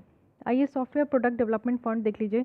ये सॉफ्टवेयर प्रोडक्ट जो होते हैं उसको डेवलप करने के लिए मीटी के द्वारा इसको लाया गया है, जिसमें कि जो डोमेस्टिक कैपिटल है उसको डिप्लॉय किया जाएगा हमारे इंडिया के सॉफ्टवेयर प्रोडक्शन इकोसिस्टम में। तो एक्चुअली ये पहली बार अनाउंस किया गया था नेशनल पॉलिसी ऑन सॉफ्टवेयर जो प्रोडक्ट्स है 2019, उसी में ये फंड बनाया गया है। इस कानून की बात करें तो इसमें 5 मिशन था। सबसे पहला था कि 10 फोल्ड इंक्रीज़ करनी है जो ग्लोबल सॉफ्टवेयर प्रोडक्ट मार्केट में जो शेयर है ना, वो 2025 तक इसको इंक्रीज़ करनी है। 10,000 टेक्नोलॉजी स्टार्टअप को यहाँ पे नर्चर करना है, वो भी टीयर 2 और टीयर 3 सिटीज़ में, रिमोट सिटीज़ में। साथ ही टैलेंट पूल यहाँ पे क्रिएट करना है सॉफ्टवेयर प्रोडक्ट इंडस्ट्री में, और क्लस्टर बेस्ड इनोवेशन यहाँ पे करनी है। नेशनल सॉफ्टवेयर प्रोडक्ट मिशंस को यहाँ पे सेटअप करना है, ठीक है। उसके बाद आते हैं नेशनल प्रोडक्टिविटी काउंसिल। ये ऑटोनोमस ऑर्गेनाइजेशन है department of promotion of industry and internal trade के तहत, जो कि ministry of commerce and industry के तहत आते हैं, जिससे कि हमारे देश में जो प्रोडक्टिविटी कल्चर है वो इंक्रीज़ हो सके। मेनली आप देख सकते हो कि जितना भी यहाँ पे काम किया जा रहा है सब कुछ हमारे देश में मैन्युफैक्चरिंग सेक्टर को बूस्ट करने के लिए किया जा रहा है। So this is one of that steps. उसके बाद आते हैं अप्रैल एक्सपोर्ट प्रमोशन काउंसिल। तो ये तो आप समझ गए कि ऑफिशियल बॉडी है जो कि अप्रैल एक्सपोर्ट के लिए यहाँ पे काम करते हैं। साथ ही ये जो काम करते हैं ये मिनिस्ट्री ऑफ टेक्सटाइल के अंदर आती है। लिमिटेड लायबिलिटी पार्टनरशिप की बात करें तो ये ऑल्टरनेटिव कॉर्पोरेट बिजनेस व्हीकल है जो कि एक बेनिफिट प्रोवाइड करते हैं। जो लिमिटेड लायबिलिटी होते हैं ना किसी भी कंपनी के, तो उनको ये बेनिफिट प्रोवाइड करती है ये पार्टनरशिप। बट यहाँ पे जो मेंबर्स हैं उनको अलाउ करती है ये वो इंटरनल मैनेजमेंट के लिए वो थोड़ा सा फ्लेक्सिबल हो। अगर लिमिटेड लायबिलिटी पार्टनरशिप की बात करें तो एक्चुअली इसके लिए अलग से कानून है 2008 का, उसके तहत ही ये इनको जो भी प्रोविज़न दिया गया है उसी के बेसिस पे ये गवर्न होते हैं, अपना काम करते हैं। ये एक सेपरेट लीगल एंटिटीज़ है, फुल्ली लायबल है अपने एसेट के लिए, बट लायबिलिटीज़ जो पार्टनर की है ना वो लिमिटेड होती है, इसलिए लिमिटेड लायबिलिटीज़ पार्टनरशिप है यहाँ पे। इंडस्ट्री स्टेटस अगर हम लोग देखें स्पोर्ट्स को देने की बात की जा रही है तो मिज़ोरम यहाँ पे पहला स्टेट राज्य बन चुका है जो कि इंडस्ट्री स्टेटस टू स्पोर्ट्स को यहाँ पे इंडस्ट्री स्टेटस जैसा यहाँ पे दर्जा दिया गया है। तो याद रखना है मिज़ोरम यहाँ पे पहली सिटी बन गई है, राज्य बन चुका है और ये नॉर्थ ईस्ट का है तो इसलिए भी और इम्पॉर्टेंट हो जाता है। उसके बाद आते हैं हम लोग यहाँ पे एस्पायर के बारे में, automotive solutions portal for industry research and education, और ये डेवलप किया गया है international centre of automotive technology के द्वारा। ये एक ऑटोमोटिव टेस्टिंग है, सर्टिफिकेशन है, research and development service provider है जो कि यहाँ पे नेट्रिप के अंदर काम करते हैं। इट मीन्स कि नेशनल ऑटोमोटिव टेस्टिंग और research and development infrastructure product के तहत काम करते हैं। तो इसको ध्यान रखना है थोड़ा बहुत, जो कि हमारे यहाँ जो है सेल्फ रिलायंट बनाने के लिए ये इस तरीके का आपका प्रोविज़न लाया गया है एजुकेशन के फील्ड में, रिसर्च के फील्ड में और इंडस्ट्री के फील्ड में। ओके, अब आते हैं नेक्स्ट इंफ्रास्ट्रक्चर सेक्टर देख लेते हैं। सबसे पहले जो NIP है, the most important national infrastructure pipeline, इसके बारे में देख लें तो बेसिकली आप लोग देख सकते हो कि हमारे यहाँ जो इंडिया की इंफ्रास्ट्रक्चर इन्वेस्टमेंट है वो बढ़ती ही जा रही है, बट 2018 के बाद 19 में थोड़ा सा ये स्लो डाउन हुआ था। तो अगर आपसे पूछ लिया जाए कि लास्ट 5 ईयर्स में कंटिन्यूसली हमारी इंफ्रास्ट्रक्चर इन्वेस्टमेंट बढ़ी है तो ये स्टेटमेंट गलत हो जाएगी, ठीक है। और उसके अलावा अगर हम लोग नेशनल इंफ्रास्ट्रक्चर पाइपलाइन की बात करें तो यहाँ पे इंडिया को ज़रूरत है कि $4.5 ट्रिलियन तक स्पेंड करें 2030 तक, जिससे कि हमारे देश में इंफ्रास्ट्रक्चर जो है वो सारे अच्छे तरीके से बूस्टअप हो जाए। नेशनल इंफ्रास्ट्रक्चर पाइपलाइन की बात करें तो यहाँ पे आप लोग देखो कि एक एफिशिएंट तरीके से इम्प्लीमेंट करने की बात की जाती है। सारे इकोनॉमिक और सोशल इंफ्रास्ट्रक्चर प्रोजेक्ट जो है वो इसके तहत आपको देखने को मिलेगा। और कॉन्स्टिट्यूएंट अगर हम लोग इसमें देखें तो यहाँ पे ब्राउन फील्ड जो आपका प्रोजेक्ट होता है, इट मीन्स कि जो वैसी इंफ्रास्ट्रक्चर प्रोजेक्ट जो कि ऑलरेडी चल रही है उसमें पैसे की कमी के कारण अगर वो प्रोजेक्ट कंप्लीट नहीं हो रहा है तो यहाँ पे ब्राउन फील्ड आपका जो है प्रोजेक्ट भी रहेगा। साथ ही इकोनॉमिक और सोशल इंफ्रास्ट्रक्चर प्रोजेक्ट भी रहेगा, प्रोजेक्ट जिसकी कॉस्ट यहाँ पे 100 करोड़ से भी पर प्रोजेक्ट ज़्यादा है तो उसके लिए भी है। और आप लोग यहाँ पे देख सकते हो सेक्टर वाइज यहाँ पे शेयर कितना है इन्वेस्टमेंट का इंफ्रास्ट्रक्चर का, तो इतना तो ध्यान रखने की ज़रूरत नहीं है, मतलब याद करने की ज़रूरत नहीं है, सारी चीज़ें नहीं पूछी जाती है। ये देखिए इंपॉर्टेंट है, national program and project management policy framework, ये आपका लॉन्च किया गया है नीति आयोग के द्वारा और साथ ही क्वालिटी काउंसिल ऑफ इंडिया के द्वारा, जो कि हमारे यहाँ इंफ्रास्ट्रक्चर जो प्रोजेक्ट है ना जो इंडिया में एग्जीक्यूट हो रहे हैं उसमें रेडिकल रिफॉर्म्स की बात की जा रही है। इस फ्रेमवर्क से क्या होगा कि इससे जो है गुड क्वालिटी इंफ्रास्ट्रक्चर डेवलप हो पाएंगे, गवर्नेंस बेटर हो पाएगा, कॉस्ट और जो वेस्ट मटेरियल है वो यहाँ पे कम हो पाएगा, बिना हम लोग इन्वायरमेंट को और इकोलॉजी को कॉम्प्रोमाइज़ करके ये सारा काम कर पाएंगे, ठीक है। नेक्स्ट आते हैं लॉजिस्टिक सेक्टर्स में हम लोग देख लेते हैं। तो India first ever multi modal logistic park यहाँ पे बना रहे हैं और पहला पार्क हमारा आसाम के जोगीघोपा में बन चुका है।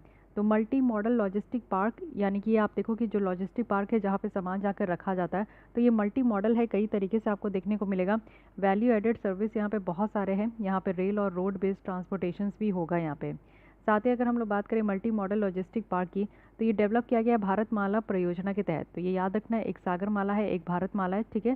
तो ये भारतमाला परियोजना के तहत मल्टी मॉडल लॉजिस्टिक पार्क बनाने की बात की जा रही है और ये बनाया जा रहा है जो कि डायरेक्ट यहाँ पे air, road, rail, waterways connectivity जो है वो लोगों तक पहुँच पाएगी। उसके बाद अगर हम लोग देखें, देखिए इस तरीके से पार्क होगा, ये आपका मल्टी मॉडल अगर आप लोग देख सकते हो तो यहाँ पे आप लोग देखो कि डिफरेंट जगह से रोड का इस्तेमाल करते हुए यहाँ पे आपका जो है सामान आ रहा है, रेल से भी सामान आ रहा है, जहाज़ से भी सामान आ रहा है, तो ये एक आपका पॉइंट हो जाएगा, ठीक है।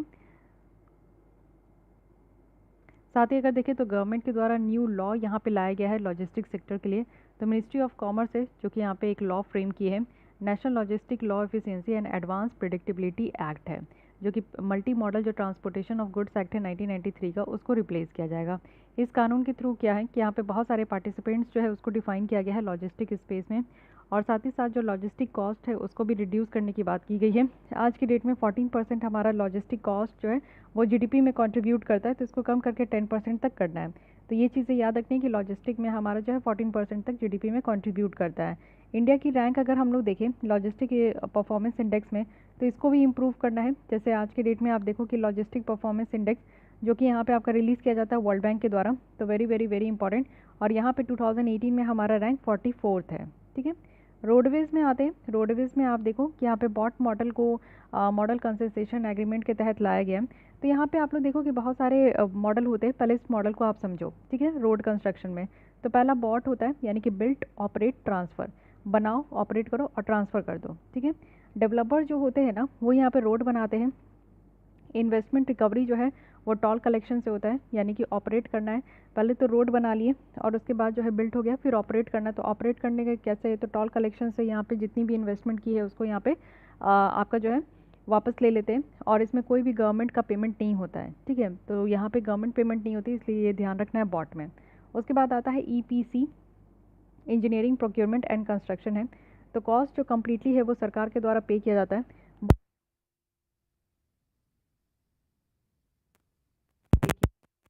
प्राइवेट सेक्टर का रोल होता है वो लिमिटेड होता है इंजीनियरिंग एक्सपर्टीज़ की फील्ड में ही। इन दोनों का कॉम्बिनेशन आपको देखने को मिलेगा हम मॉडल, ये काफ़ी चलता है, हाइब्रिड एन्यूटी मॉडल है। इट मीन्स कि गवर्नमेंट यहाँ पे 40% जो प्रोजेक्ट का है कॉस्ट वो सिर्फ यहाँ पे फर्स्ट 5 ईयर्स के लिए कंट्रीब्यूट करती है, और जो रिमेनिंग पेमेंट है वो यहाँ पे परफॉर्मेंस के बेस पे दिया जाता है। तो हम मॉडल आज के डेट में बहुत चल रहा है। बॉट में आप देखो गवर्नमेंट की पेमेंट नहीं होती है, और ईपीसी में गवर्नमेंट की पेमेंट होती है, तो इसको याद रखना है। ठीक है, इसके अलावा एक और मॉडल है, इसको याद रखिएगा, जो कि है टॉट। टॉट क्या है, टॉल ऑपरेट ट्रांसफ़र। टॉट एक मॉडल है जिसमें कि आप देखो कि जो नेशनल हाईवे, नेशनल प्रोजेक्ट को जो ऑपरेशन करते हैं, जहाँ पे इन्वेस्टर्स जो है ना एक लम सम पेमेंट करते हैं और वो रिटर्न करते हैं लॉन्ग टर्म, लॉन्ग जो यहाँ पे टॉल कलेक्शन होता है ना उससे। इट मीन्स कि यहाँ पे जो मान लीजिए कि वो प्राइवेट सेक्टर से वो यहाँ पे नेशनल हाईवे अगर बना रहे हैं, तो वो अपना खर्चा कर रहे हैं, लेकिन खर्चा जो निकालते हैं वो टॉल कलेक्ट करके जो है लंबे समय तक वो अपना खर्चा निकाल लेते हैं। टॉट की अगर बात करें तो हाईएस्ट बिडर्स जो है वो यहाँ पे विन करते हैं, उनको यहाँ पे मिलता है कि अच्छा ठीक है चलिए इस रोड को जो है आप यहाँ पे ऑपरेट करो, मेंटेन करो, वो भी 30 साल तक। तो ऐसे लंबे लंबे यहाँ पे आप देखो कि कॉन्ट्रैक्ट होते हैं, तो यहाँ पे बिडर्स होते हैं, इस हिसाब से ये आते हैं। और ये मॉडल काफ़ी ज़्यादा अट्रैक्टिव है इन्वेस्टर्स के लिए, क्योंकि वो यहाँ पे बनाते नहीं है, इंफ्रास्ट्रक्चर प्रोजेक्ट बनाते नहीं है, उनको ये जो है स्क्रैच के थ्रू, मतलब आप समझो कि बस उनको यहाँ पे पैसे लगाने हैं, वो बनाने का वो जो है यहाँ पे जिम्मा नहीं लेते। तो इसलिए टॉट मॉडल भी याद रखना है। नेक्स्ट है मोटर व्हीकल एग्रीगेटर गाइडलाइन। तो क्या है यहाँ पे एग्रीगेटर, कहने का मतलब क्या है, डिजिटल इंटरमीडियरी। जैसे आप देखते हो कि ओला कैब है, मेरू है, उबर है। इट मीन्स कि आपको कहीं पे भी जाना है तो आप ऑनलाइन जो है ओला जो ऐप है उससे आप लोग ओला कैब को बुक करते हो और कहीं से भी कहीं आप लोग चले जाते हो, मतलब कि अपना जो काम है। तो ये इनको एग्रीगेटर कहते हैं। ठीक है, इनके लिए गाइडलाइंस लाया गया है, क्योंकि आज तक कोई कानूनी तौर पे इनका गाइडलाइन नहीं था। इनको जो लाइसेंस दिया जाएगा वो स्टेट गवर्नमेंट के द्वारा दिया जाएगा, और ये मैंडेटरी है। जितने भी ओला ड्राइवर है ये सारे हैं, उनको यहाँ पे मैंडेटरी है कि वो स्टेट गवर्नमेंट के द्वारा लाइसेंस लेंगे ही लेंगे। ठीक है, एग्रीगेटर को यहाँ पे रेगुलेट करने के लिए सेंट्रल गवर्नमेंट के द्वारा कुछ गाइडलाइन दी गई है, जिसको स्टेट गवर्नमेंट को फॉलो करना ही करना है। तो याद रखिएगा, national highway authority of India NHAI के बारे में देख लें, NHAI। ठीक है, तो यहाँ पे क्या है कि यूनियन कैबिनेट के द्वारा अप्रूव कर दिया गया है NHAI को कि वो इनविट को सेटअप करेंगे। ठीक है, और वो भी इंडियन ट्रस्ट एक्ट 1882 के तहत। तो ये जो इनविट है ना, national highway authority of India की बात करें तो वो अपने एसेट को मोनेटाइज कर पाएंगे और मनी को रेज कर पाएंगे मोनेटाइजेशन के थ्रू, जो कि यहाँ पे काफ़ी ज़्यादा उनको इन रोड सेक्टर में इन्वेस्टमेंट करने में हेल्प हो पाएगा। तो इनविट याद रखना है कि ये जो है इन्वेस्टर्स के लिए है। और इनविट्स क्या है, ये एक इन्वेस्टमेंट स्कीम है, जैसे म्यूचुअल फंड है ना उसी की तरह आपको इन्वेस्टमेंट स्कीम देखने को मिलेगा, जिसमें कि इन्वेस्टमेंट को अलाउ किया गया है कि कोई इंडिविजुअल भी इन्वेस्ट कर सकते हैं और इंस्टीट्यूशनल इन्वेस्टर्स भी जो है इंफ्रास्ट्रक्चर प्रोजेक्ट में इन्वेस्ट कर सकते हैं। तो जिसको भी यहाँ पे इन्वेस्ट करना है वो इनविट में आके इन्वेस्ट कर सकते हैं, जिससे क्या हो पाएगा कि नेशनल जो हाईवे अथॉरिटी ऑफ इंडिया है उनको यहाँ पे पैसे मिल पाएंगे और बेटर तरीके से वो यहाँ पे हाईवे सबको मैनेज कर पाएंगे। बेनिफिट क्या है इनविट का, बेनिफिट यही है कि इन्वेस्टमेंट जो है वो ज़्यादा से ज़्यादा अट्रैक्टिव हो जाएगा इन्वेस्टर्स के लिए, और ये ज़्यादा फ्लेक्सिबिलिटी है ना, यहाँ पे ज़्यादा रूल्स रेगुलेशंस है नहीं, तो इन्वेस्टर्स जो है वो अपने हिसाब से यहाँ पे आ सकते हैं, इंडिविजुअल भी आ सकते हैं, ग्रुप में भी आ सकते हैं, तो कोई भी यहाँ पे आपका रेस्ट्रिक्शन नहीं है। इनबिट से क्या होगा कि ये आप देखो कि NHAI का पहला ये एसेट मोनेटाइजेशन मॉडल है कि जो पैसे की कमी है वो यहाँ पे पैसे इन्वेस्टर्स जो है उनको बोला जा रहा है कि आप आइए पैसे लगाइए, तो ये एक एसेट मोनेटाइजेशन मॉडल आप कह सकते हो। NHAI के बारे में बेसिक देख लीजिए कि ये पार्लियामेंट के द्वारा बनाया गया है 1998 में और 1995 से ये काम करने लगे हैं। ये सेंट्रल अथॉरिटी है जो कि यहाँ पे जितने भी आपको नेशनल हाईवे देखने को मिलता है उसको डेवलप करते हैं, मैनेज करते हैं और मेंटेन करते हैं। ये अथॉरिटी में फुल टाइम चेयरमैन होते हैं और 5 से ज़्यादा जो है यहाँ पे मेंबर नहीं होते हैं फुल टाइम, और 4 पार्ट टाइम मेंबर होते हैं जो कि यहाँ पे सेंट्रल गवर्नमेंट के द्वारा अपॉइंट किए जाते हैं। तो ये बेसिक है, इसके बारे में ध्यान रखना है। उसके बाद डेटा लेक है और प्रोजेक्ट मैनेजमेंट सॉफ्टवेयर की बात की गई है। तो ये एक क्लाउड बेस्ड आर्टिफिशियल इंटेलिजेंस जो है powered big data analytic platform है जो कि नेशनल हाईवे अथॉरिटी के द्वारा इसको लॉन्च किया गया है। तो ये काफ़ी इंपॉर्टेंट हो जाता है डेटा लेक, ठीक है। डेटा लेक जिसमें आप देख सकते हो आर्टिफिशियल इंटेलिजेंस भी है, क्लाउड बेस्ड भी है, डेटा एनालिटिक भी है, इसलिए काफ़ी भारी भरकम जो शब्द आपका कॉम्बिनेशन मिल जाता है तो उससे आप लोग समझ जाओ कि वो इंपॉर्टेंट बहुत ज़्यादा हो जाता है। इसके लॉन्च से क्या होगा कि national highway authority of India जो है फर्स्ट कंस्ट्रक्शन सेक्टर बन जाएगा जो कि फुल्ली डिजिटल है। तो इसलिए ये आज की डेट में आप देखो कि national highway authority of India काफ़ी ज़्यादा न्यूज़ में है क्योंकि ये फुल्ली डिजिटल भी हो चुका है, तो इसलिए काफ़ी ज़्यादा बेटर है। रेलवे में देखें तो डेडिकेटेड फ्रेट कॉरिडोर की बात की जा रही है। तो अभी प्राइम मिनिस्टर के द्वारा रिसेंटली न्यू भोजपुर और जो खुर्जा सेक्शन है उसके लिए डेडिकेटेड फ्रेट कॉरिडोर यहाँ पे इनॉग्रेट किया गया है। ये ईस्टर्न है। डेडिकेटेड फ्रेट कॉरिडोर कहने का मतलब है कि जो मालगाड़ी होते हैं ना, बस उसी का आना जाना होगा, कोई भी इस जगह पे कोई और यहाँ पे आपकी ट्रेन वगैरह नहीं चलेगी। तो ये high speed high capacity railway corridor बनाया गया है जो कि डेडिकेटली यहाँ पे सिर्फ मालगाड़ी के मूवमेंट के लिए होगा, जिससे कि जो सामान है एक जगह से दूसरी जगह बहुत फास्टर तरीके से पहुँच सके, ठीक है। 4 तरीके की ये आपका 4 यहाँ पे कॉरिडोर देखने को मिलेगा। ईस्ट कॉरिडोर है जो कि खड़गपुर से विजयवाड़ा है, और ईस्ट वेस्ट है जो कि कोलकाता मुंबई है, नॉर्थ साउथ है जो कि दिल्ली चेन्नई है, और सदर्न है जो कि चेन्नई गोवा है। तो ये सब आपको याद रखना, और फिर इसी के बीच बीच में आपको छोटे छोटे भी देखने को मिलेगा, तो ये चीज़ें ध्यान रखिएगा, ठीक है। ईस्टर्न डेडिकेटेड फ्रेट कॉरिडोर की अगर हम लोग बात करें तो ये आपका 1856 किलोमीटर है, और साथ ही अगर हम लोग देखें तो यहाँ पे आपका पंजाब से वेस्ट बंगाल तक है, ठीक है। यहाँ पे आपका लॉजिस्टिक पार्क जो है वो यूपी में और पंजाब के लुधियाना में इसको सेटअप करने की बात की गई है। वहीं वेस्टर्न डेडिकेटेड फ्रेट कॉरिडोर की बात करें तो ये दादरी यानी कि NCR को मुंबई के साथ लिंक करता है, और यहाँ पे 6 स्टेट होंगे जो कि यहाँ पे वेस्टर्न से आपका क्रॉस होगा। और साथ ही साथ यहाँ पे अगर हम लोग देखें तो ये जो रेलवे बनाया जा रहा है ये 4000 किलोमीटर डेडिकेटेड फ्रेट कॉरिडोर होगा, ठीक है। इसमें आपका मेजर जो पोर्ट्स है वो उड़ीसा, आंध्र प्रदेश, ये सब आपको देखने को मिलेगा। तो ईस्टर्न और वेस्टर्न की बात कर रहे हैं तो ये आपका ईस्टर्न हो गया लुधियाना से लेकर ये कोलकाता, ये वेस्टर्न हो गया दिल्ली से लेकर मुंबई, ठीक है। तो ये दोनों आपको ध्यान रखनी है। चलिए आइए नेक्स्ट चलते हैं। यहाँ पे dedicated freight corridor corporation of India limited है, इसके बारे में याद रखिएगा कि ये कंपनी जैसा ये काम करते हैं क्योंकि ये कंपनीज एक्ट 1956 के तहत ये रजिस्टर्ड है, जो कि यहाँ पे जितने भी डेडिकेटेड फ्रेट कॉरिडोर है उसको प्लान करते हैं, डेवलप करते हैं।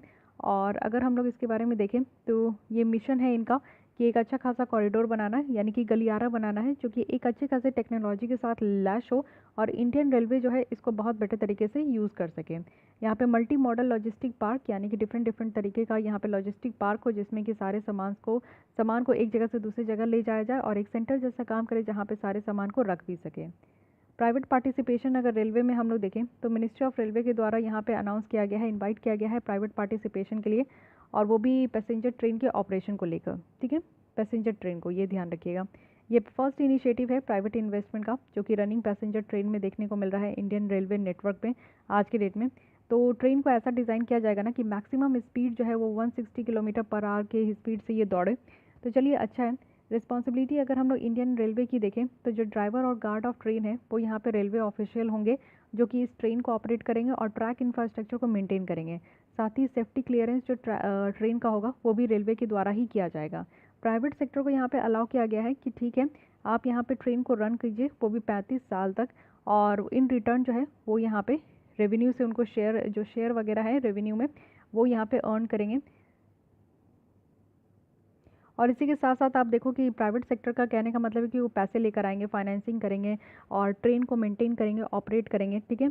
और पंक्चुअलिटी जो कि सबसे ज़्यादा इंपॉर्टेंट है आज के डेट में, इंडियन रेलवे काफ़ी डिले चल रही है, तो पंक्चुअलिटी यहाँ पे हो पाएगा, और साथ ही साथ प्राइवेट फर्म्स जो है वो यहाँ पे फ्रीडम है उनको कि वो यहाँ पे फेयर और जो स्टॉपेज है वो डिसाइड कर सके। तो ये थोड़ा सा डेंजर हो जाता है, क्योंकि प्राइवेट अगर इंक्लूड होते हैं तो वो अपने प्रॉफिट लॉस के लिए काम करते हैं। तो इट मे बी पॉसिबल कि जो ट्रेन की फेयर्स बहुत कम होती थी वो थोड़ी इंक्रीज़ होते हुए दिख सकती है। अदर डेवलपमेंट देख लेते हैं ट्रेन को लेकर। तो नेशनल रेल प्लान बनाया जा रहा है, जिसमें कि कैपेसिटी जो कांस्टेंट है उसको एड्रेस किया जाएगा, और मॉडल शेयर होगा रेलवे और बिजनेस का। विज़न 2024 है, इसको ध्यान रखना है, जो कि आपका नेशनल रेल प्लान के तहत इसको लाया गया है। और कुछ सर्टेन क्रिटिकल प्रोजेक्ट है, और जैसे कि 100% इलेक्ट्रिफिकेशन करना है 2024 तक, तो ये सारा काम इसके तहत रेलवे में किया जाएगा। उसके बाद एक green railway by 2030। It means यहाँ पे आप देखो कि मिनिस्ट्री ऑफ रेलवे के द्वारा यहाँ पे एम लगाया गया कि इंडियन रेलवे जो है वो ग्रीन रेलवे बनेगा 2030 तक। इट मीन्स कि जो रेलवे से आपका कार्बन इमिशन होता है वो यहाँ पे net zero carbon emission achieve कर लेंगे 2030 तक, ठीक है। उसके बाद बात करें रोल ऑफ ट्रेन सर्विस। तो जैसे अभी आपने देखा था कि ऑक्सीजन सिलेंडर, जो ऑक्सीजन वाली जो व्हीकल थी, उसको ट्रेन में चढ़ाया जा रहा था और फिर जहाँ पे ज़रूरत है वहाँ पे उतारा जा रहा था। तो अगर यहाँ पे आप लोग देखो तो इसको हम लोग रो सर्विस कहते हैं। जैसे ये ट्रेन का रूट है और यहाँ पे आपका ज़मीन है, तो यहाँ पे आपकी ट्रक चलते हुए आ रही है। अब यहाँ से यहाँ तो जा नहीं सकती, उसको इतना घूम फिर के जाना होगा, तो बेटर है कि ट्रक को ही उठा के जो है ट्रेन में लोड करा दो, और ट्रेन जाएगी फिर ट्रेन से अनलोड कर दो इस ट्रक को ज़मीन पे। तो ये रो सर्विस होता है, जो कि आपका साउथ वेस्टर्न रेलवे में स्टार्ट हुआ है अभी, नेला मांगला बेंगलुरु से लेकर सोलापुर तक, ठीक है। एडवांटेज क्या है, फास्टर मूवमेंट हो जाता है सामान का भी और एजेंसियल का भी, टाइम भी कमता है, यानी कि जो ट्रक यहाँ पे बाय रोड जाते हैं वो बहुत टाइम लेते हैं एज़ कंपैरिजन टू रेलवे से। कंजेशन भी, रोड में भीड़ भी कम होती है। प्रीशियस जो फ्यूल है वो भी यहाँ पे सेव होते हैं, कार्बन इमिशंस भी यहाँ पे कम होता है। फिर है किसान रेल। इट मीन्स कि आप देखो कि किसान रेल को लॉन्च किया गया है अनंतपुर और न्यू दिल्ली के बीच में। ये साउथ इंडिया का पहला और इंडिया का सेकंड किसान रेल है। फर्स्ट जो किसान रेल था वो यहाँ पे महाराष्ट्र से बिहार के बीच में था, तो महाराष्ट्र के देवलाली से दानापुर बिहार में था। तो पहला ये आपका महाराष्ट्र से बिहार, दूसरा कहाँ है तो अनंतपुर से दिल्ली, ठीक है। किसान रेल जो है ये आप देखो कि फार्मिंग सेक्टर्स के लिए था कि प्रायोरिटी दिया जाए और ट्रांसपोर्टेशन हो सके वैसे एग्रीकल्चर प्रोडक्ट जो कि बहुत जल्दी ख़राब हो रहे हैं। स्पेशल पार्सल ट्रेन भी था, ये फर्स्ट टाइम आपको देखने को मिलेगा कि इंडियन रेलवे जो है वो यहाँ पे स्पेशल पार्सल ट्रेन भी लेकर आए थे। सिर्फ पार्सल करने के लिए स्पेशल ट्रेन जो है वो चलाया जा रहा था। पोर्ट्स और शिपिंग की बात करें तो सबसे पहले आप देखो कि नया बिल आया है, बिल पढ़ने की ज़रूरत नहीं है। हमारे देश में जो मेजर पोर्ट है उसको आप लोग देख लो। अगर वेस्टर्न घाट की बात करें तो यहाँ पे नॉर्थ से साउथ अगर आपको सजाने आए तो सबसे पहले गुजरात की कांडला है, फिर मुंबई में दो है, मुंबई है, और यहाँ पे जवाहरलाल नेहरू पोर्ट है, गोवा का मरमुगांव है, और फिर न्यू मैंगलोर आपका कर्नाटक का है, केरल का कोचीन है, ठीक है।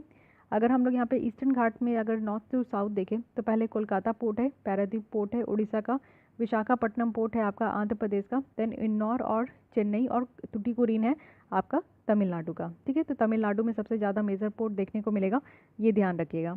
फिर उसके बाद आप देखो मेजर पोर्ट अथॉरिटी बिल है, तो we will not discuss this bill से कुछ लेना देना नहीं है, तो इसको आप लोग जो है फुल्ली एलिमिनेट कर सकते हो।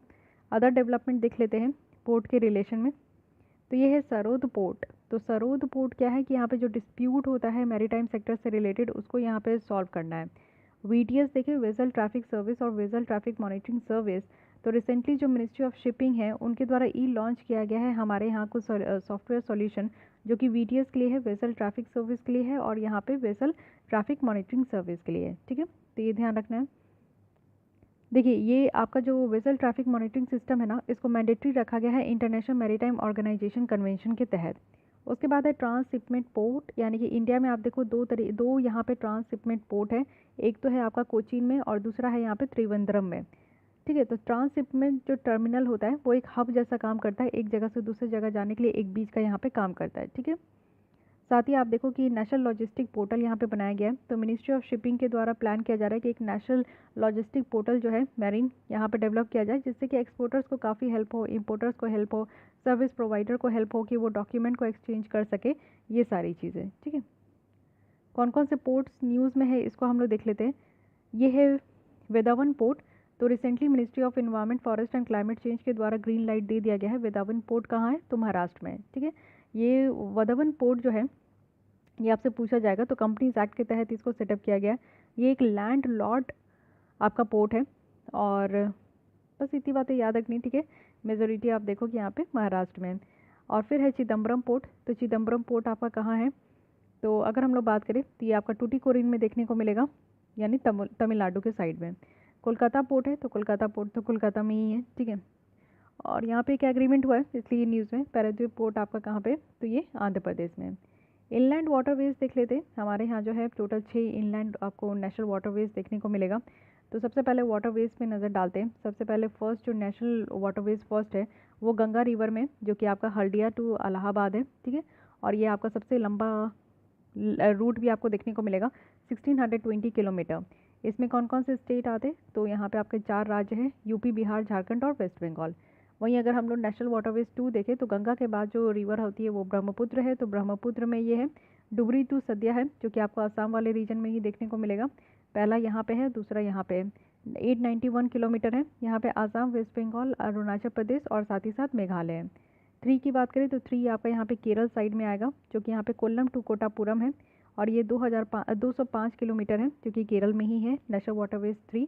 नेशनल वाटरवेज 4 अगर आप लोग देखो तो यहाँ पे आपका काकीनाडा टू पुदुचेरी है, 1078 किलोमीटर है। और यहाँ पे आपका आंध्र प्रदेश, तमिलनाडु, पुदुचेरी है, ठीक है।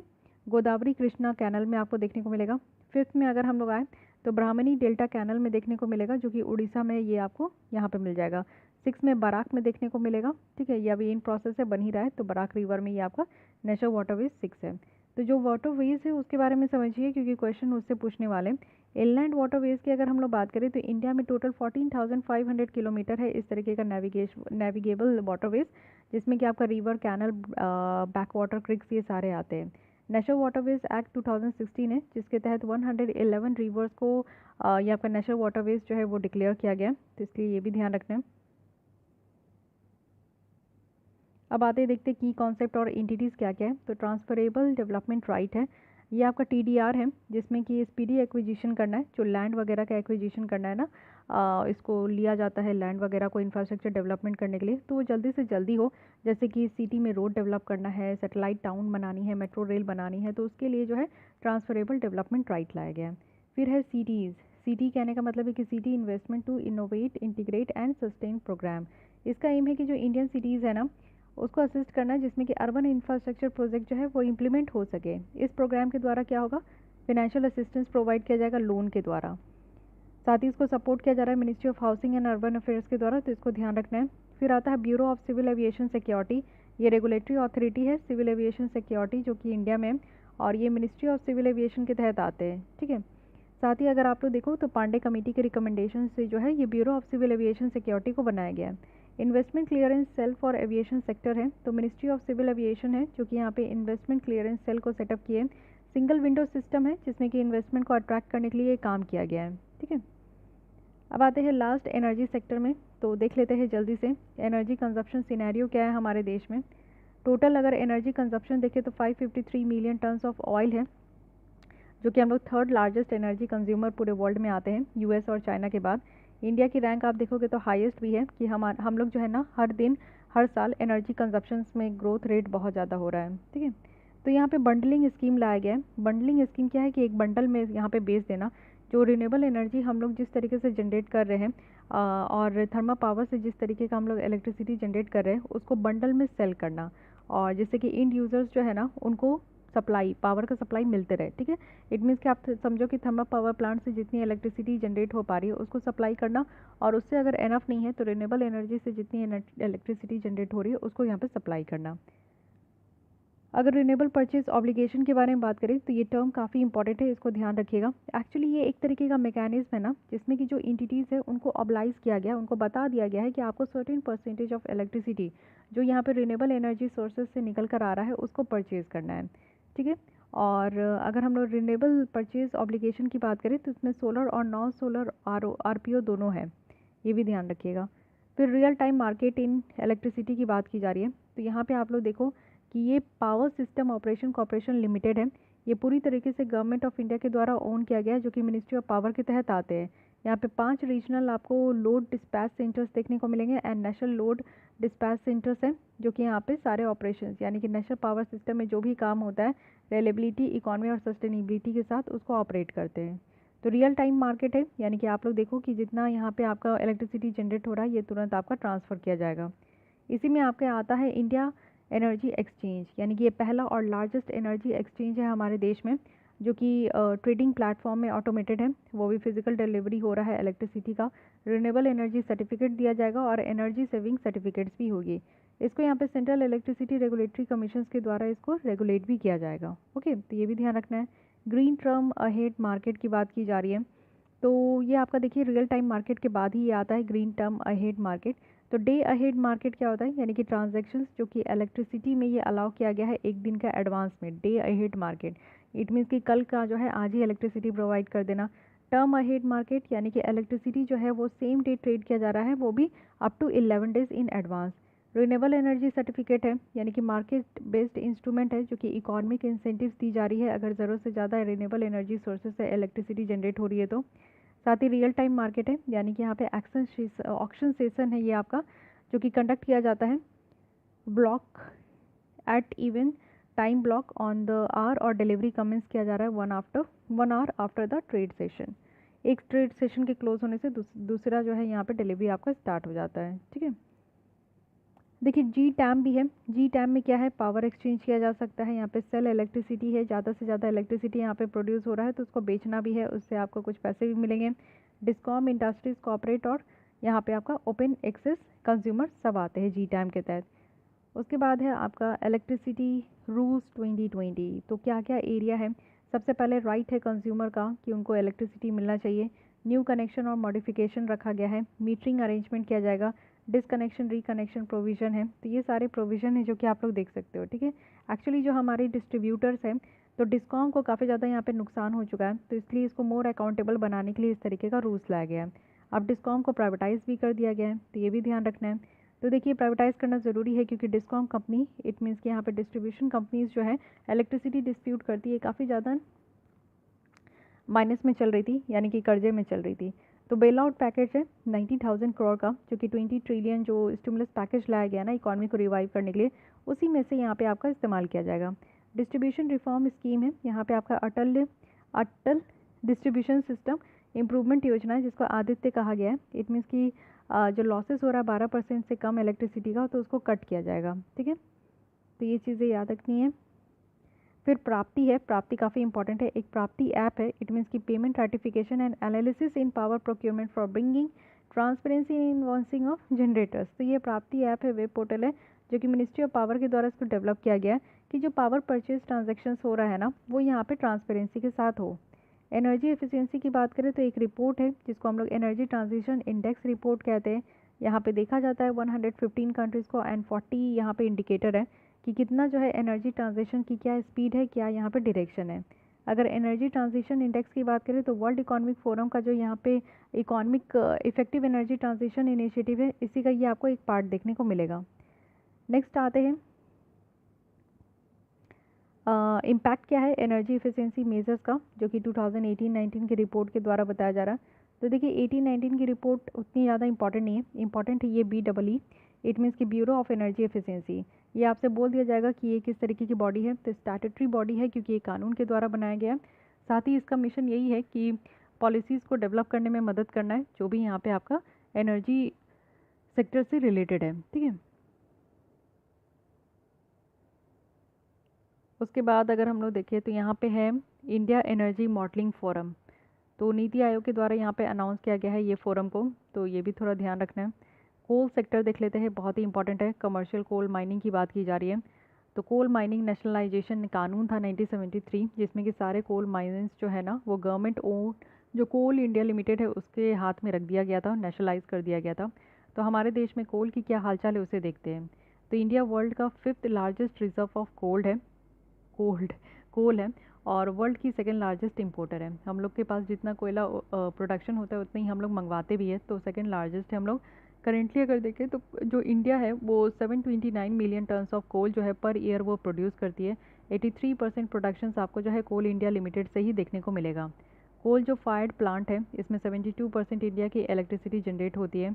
कोल रिजर्व्स कहाँ कहाँ देखने को मिलेगा, तो झारखंड, उड़ीसा, छत्तीसगढ़, वेस्ट बंगाल, मध्य प्रदेश, तेलंगाना और महाराष्ट्र में। इंडिया की अगर कोल रिजर्व्स देखें तो ये लिग्नाइट और बिटुमिनस टाइप का है और दो अलग कौन कौन सा होता है, तो पीट और एंथ्रासाइट। तो एंथ्रासाइट आपको कहाँ देखने को मिलेगा, तो ये सिर्फ जम्मू एंड कश्मीर में मिलता है। बाकी ये मेजोरिटी हमारे यहाँ लिग्नाइट और बिटुमिनस टाइप ही मिलता है। इंडियन कोल जो है इसमें कैलोरीफिक जो वैल्यू है वो बहुत कम होता है और ऐश कंटेंट बहुत ज़्यादा होता है, इसलिए इससे जब हम लोग इलेक्ट्रिसिटी जनरेट करते हैं तो कार्बन इमिशंस की जो शिकायत है वो बहुत ज़्यादा होती है। ठीक है, कोल सेक्टर्स में और भी बहुत ज़्यादा यहाँ पे रिफॉर्म्स लाए गए हैं, बहुत सारा स्टेप्स लिया गया है, तो इस तरीके से आपसे नहीं पूछा जा सकता। एफडीआई आप देखो, हाँ, कमर्शियल कोल माइनिंग में एफडीआई का क्या हाल चाल है, तो यहाँ पे सेंटर के द्वारा क्लैरिफाई कर दिया गया है कि कोई भी एफडीआई अगर कमर्शियल कोल माइनिंग में आ रही है तो वो लैंड बॉर्डर को शेयर करेगी with India, will be allowed only after government approval. FDI दो तरीके से आता है, तो यहाँ पे जो एफडीआई लाने की बात की गई है वो गवर्नमेंट अप्रूवल से ही आएगी। 100% एफडीआई परमिट कर दिया गया है ऑटोमेटिक रूट से, जो कि कोल माइनिंग एक्टिविटीज़ में है। और यहाँ पे आप लोग देखो कि जो कमर्शियल कोल माइनिंग ओपन करने की बात की जा रही है वो प्राइवेट सेक्टर्स के लिए यहाँ पे की जा रही है कि प्राइवेट सेक्टर्स जो है वो ज़्यादा से ज़्यादा इन्वेस्ट करें। गैस और ऑयल सेक्टर की बात करें तो इंडियन गैस एक्सचेंज है, इंडिया का फर्स्ट गैस एक्सचेंज आपको देखने को मिलेगा, इंडियन गैस एक्सचेंज, जो कि रिसेंटली यहाँ पे आपका लॉन्च किया गया है इंडियन एनर्जी एक्सचेंज के द्वारा। ठीक है, इंडियन गैस एक्सचेंज की बात करें तो एक्चुअली ये डिजिटल ट्रेडिंग प्लेटफॉर्म है जिसमें कि बायर्स और जो सेलर्स है नेचुरल गैस के, उनको अलाउ किया जाएगा कि वो यहाँ पे स्पॉट मार्केट में इमीडिएटली जो है वो यहाँ पे अपना जो है एक्सचेंज कर सकते हैं, परचेज कर सकते हैं, सेल कर सकते हैं। ठीक है, तो ये 3 हब बनाया गया है, दहेज हजीरा जो कि गुजरात में है और एक यहाँ पे आंध्र प्रदेश में है। जो हम लोग एलएनजी यानी कि लिक्विफाइड नेचुरल गैस का जो इंपोर्ट करते हैं उसको भी रीगैसिफाइड किया जा रहा है। ठीक है, फिर है नेचुरल गैस मार्केट। तो नेचुरल गैस की अगर हम लोग बात करें तो ये गैसेस का मिक्सचर होता है जिसमें कि हाइड्रोकार्बन्स बहुत ज़्यादा होते हैं और यहाँ पे आपको मीथेन, नाइट्रोजन, कार्बन डाइऑक्साइड देखने को मिलेगा।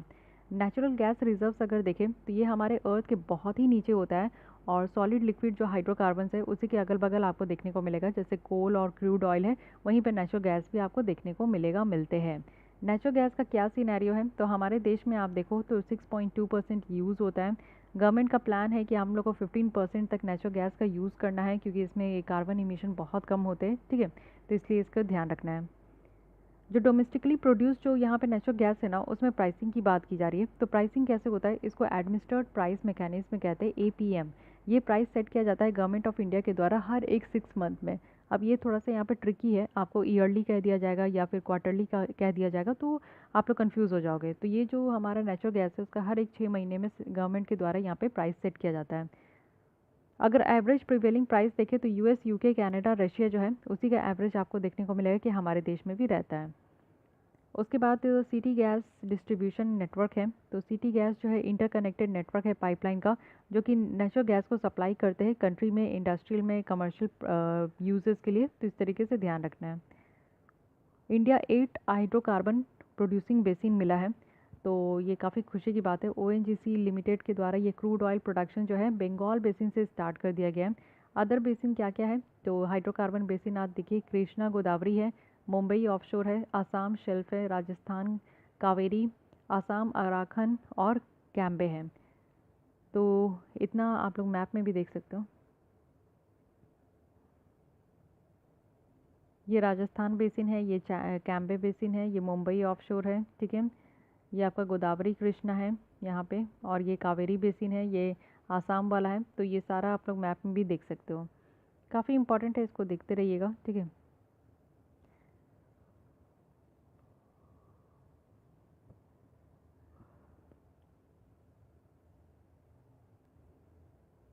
अब आगे बढ़ते हैं। कुछ की कंसेप्ट है, जैसे कि north eastern region power system improvement project है, तो यहाँ पे आप लोग देखो कि पावर ग्रिड है, इसी के साथ इसको इम्प्लीमेंट किया जाएगा मिनिस्ट्री ऑफ पावर के तहत। ये बेनिफिशरीज स्टेट कौन कौन से हैं, तो मेनली आप लोग नॉर्थ ईस्ट देखोगे क्योंकि नॉर्थ ईस्ट में पावर सिस्टम को इम्प्रूव करने की बात की जा रही है।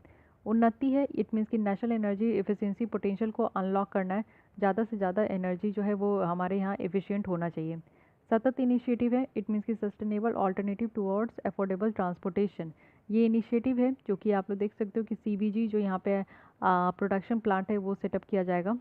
साथी पोर्टल की बात करें तो ये साथी पोर्टल आपको देखने को मिनिस्ट्री ऑफ पावर के द्वारा है, और यहाँ पे जो है इसको BEE के द्वारा इसको डेवलप किया गया है जिससे कि रियल टाइम मॉनिटरिंग हो सके कि बहुत सारे जो एनर्जी कंजर्वेशन है स्टेट लेवल में उसका क्या प्रोग्रेस हो रहा है। ओके, मिसलेनियस भी है, ये भी देख लीजिए, इंटरनेशनल कंपैरिजन प्रोग्राम है वर्ल्ड बैंक का, तो यहाँ पे आपका जो वर्ल्ड बैंक है वो रिलीज़ की है पीपीपी, यानी कि पब्लिक प्राइवेट पार्टनरशिप जो है वो यहाँ पे आपका रिलीज़ किया गया है। ये आपका 2017 की स्टोरी है, तो ज़्यादा ये इंपॉर्टेंट नहीं है। इंपॉर्टेंट ये है कि आप purchasing power parity, okay public private में बोल दी, this is purchasing power parity है, इसको समझिए। इट मीन्स कि जो करेंसी है एक कंट्री की वो कितना, जैसे कि आपके हाथ में अगर रुपीज़ है, तो अगर आपके हाथ में रुपीज़ है तो आपके पास कितने पैसे हैं जिससे कि आप कोई भी चीज़ों को अगर मार्केट में देखते हो तो उसको परचेज़ कर लेते हो। यही अगर आपके हाथ में डॉलर दे दिया जाए तो आप उस करेंसी के हिसाब से आप कितना परचेज़ करोगे, यानी कि एक कंट्री में लोगों के पास पैसे कितने हैं और उस हिसाब से वो कितना परचेज़ कर पा रहे हैं, इस चीज़ को परचेजिंग पावर पैरिटी हम लोग देखते हैं। ठीक है, दूसरे करेंसी के भी यहाँ पे आप लोग देख सकते हो कि अगर आप लोग मान लीजिए कि एक डॉलर आज की डेट में 73 रुपीज़ है। ठीक है, 73 रुपीज़ में आप लोग इंडिया में कुछ भी खरीद सकते हो, मतलब कि आप लोग देख सकते हो कि 73 में जो है आपको बहुत सारी छोटी मोटी चीज़ें मिल जाएगी, लेकिन एक डॉलर में वो चीज़ें नहीं मिलेगी। ठीक है, तो परचेजिंग पैरिटी जो है वो हमारे देश में ये आपको थोड़ा कम देखने को मिलेगा। यहाँ पे अगर हम लोग बात करें, India stay lower middle income nation है। ठीक है, हम लोग लोअर मिडिल इनकम नेशन है। इंडिया की रैंक 145 है और स्विट्ज़रलैंड फर्स्ट है, तो ये थोड़ा बहुत याद रखना है। नोबल प्राइज़ इकॉनमी में बात करते हैं तो देखिए ऑक्शन थ्योरी में दिया गया है। ऑक्शन एक प्राइस डिस्कवरी मैकेनिज्म है बहुत सारे सामान की, गुड्स और सर्विसेज की। ऑक्शन में क्या है कि जो बायर्स है वो यहाँ पे कॉम्पिटिटिव बिड्स को यहाँ पे रखते हैं, यानी कि बोली लगाई जाती है सामान के लिए, वो भी ओपन और क्लोज्ड फॉर्मेट में। तो ये ऑक्शन के ऊपर यहाँ पे आपका जो है इस तरीके से डिस्कवरी किया गया, तो जिसमें कि यहाँ पे नोबेल प्राइज़ दी गई है। Okay, so guys this is all about this R PT 365 2020 से 2021 का, जो कि काफ़ी इंपॉर्टेंट है। और यहाँ पे हमारी मैगज़ीन कंप्लीट होती है। ये क्विक रिवीजन सीरीज़ आपकी चल रही है जिसमें कि हम लोग इकॉनमी कंप्लीट कर लिए। उसके बाद आपका नेक्स्ट आएगा इन्वायरमेंट में। अब मैं फोकस करूँगी सोशल इश्यूज़। पॉलिटी आपकी कंप्लीट हो चुकी है, पॉलिटी की 6 मंथ तक, इट मीन्स कि जुलाई तक आपकी पूरी कंप्लीट है, उसे आप लोग ज़रूर देख लो। इकॉनमी की भी जो अब आपका यहाँ पे फेव तक ये कंप्लीट हुआ, फिर मार्च से लेकर जुलाई तक का आपको वीडियो दिखेगा जो कि पूरी तरीके से मैं 6 महीने का कंप्लीट कराऊंगी। इसी तरीके से आपका इन्वायरमेंट भी कंप्लीट करा दूंगी। तो अभी भी 1 महीने हैं, आप लोग अच्छे से प्रैक्टिस कीजिए। विजन आइज की टेस्ट सीरीज़ ज़रूर सॉल्व करते रहिए, और भी जो इंस्टीट्यूट की टेस्ट सीरीज़ है उसको सॉल्व कीजिए जिससे कि आपकी प्रिपरेशन बूस्टअप हो सके। इसी के साथ मैं यहाँ पे एंड करती हूँ, कल मिलूंगी इसी टाइम पे। अगर आपको ये वीडियो अच्छी लगती है तो लाइक कीजिए, और हमारे साथ क्विक रिविजन सीरीज़ जो 1 महीने तक चलने वाली है उसको देखने के लिए हमारे साथ हमारे चैनल को सब्सक्राइब करके जुड़ जाइए। आज के लिए बस इतना ही, थैंक यू।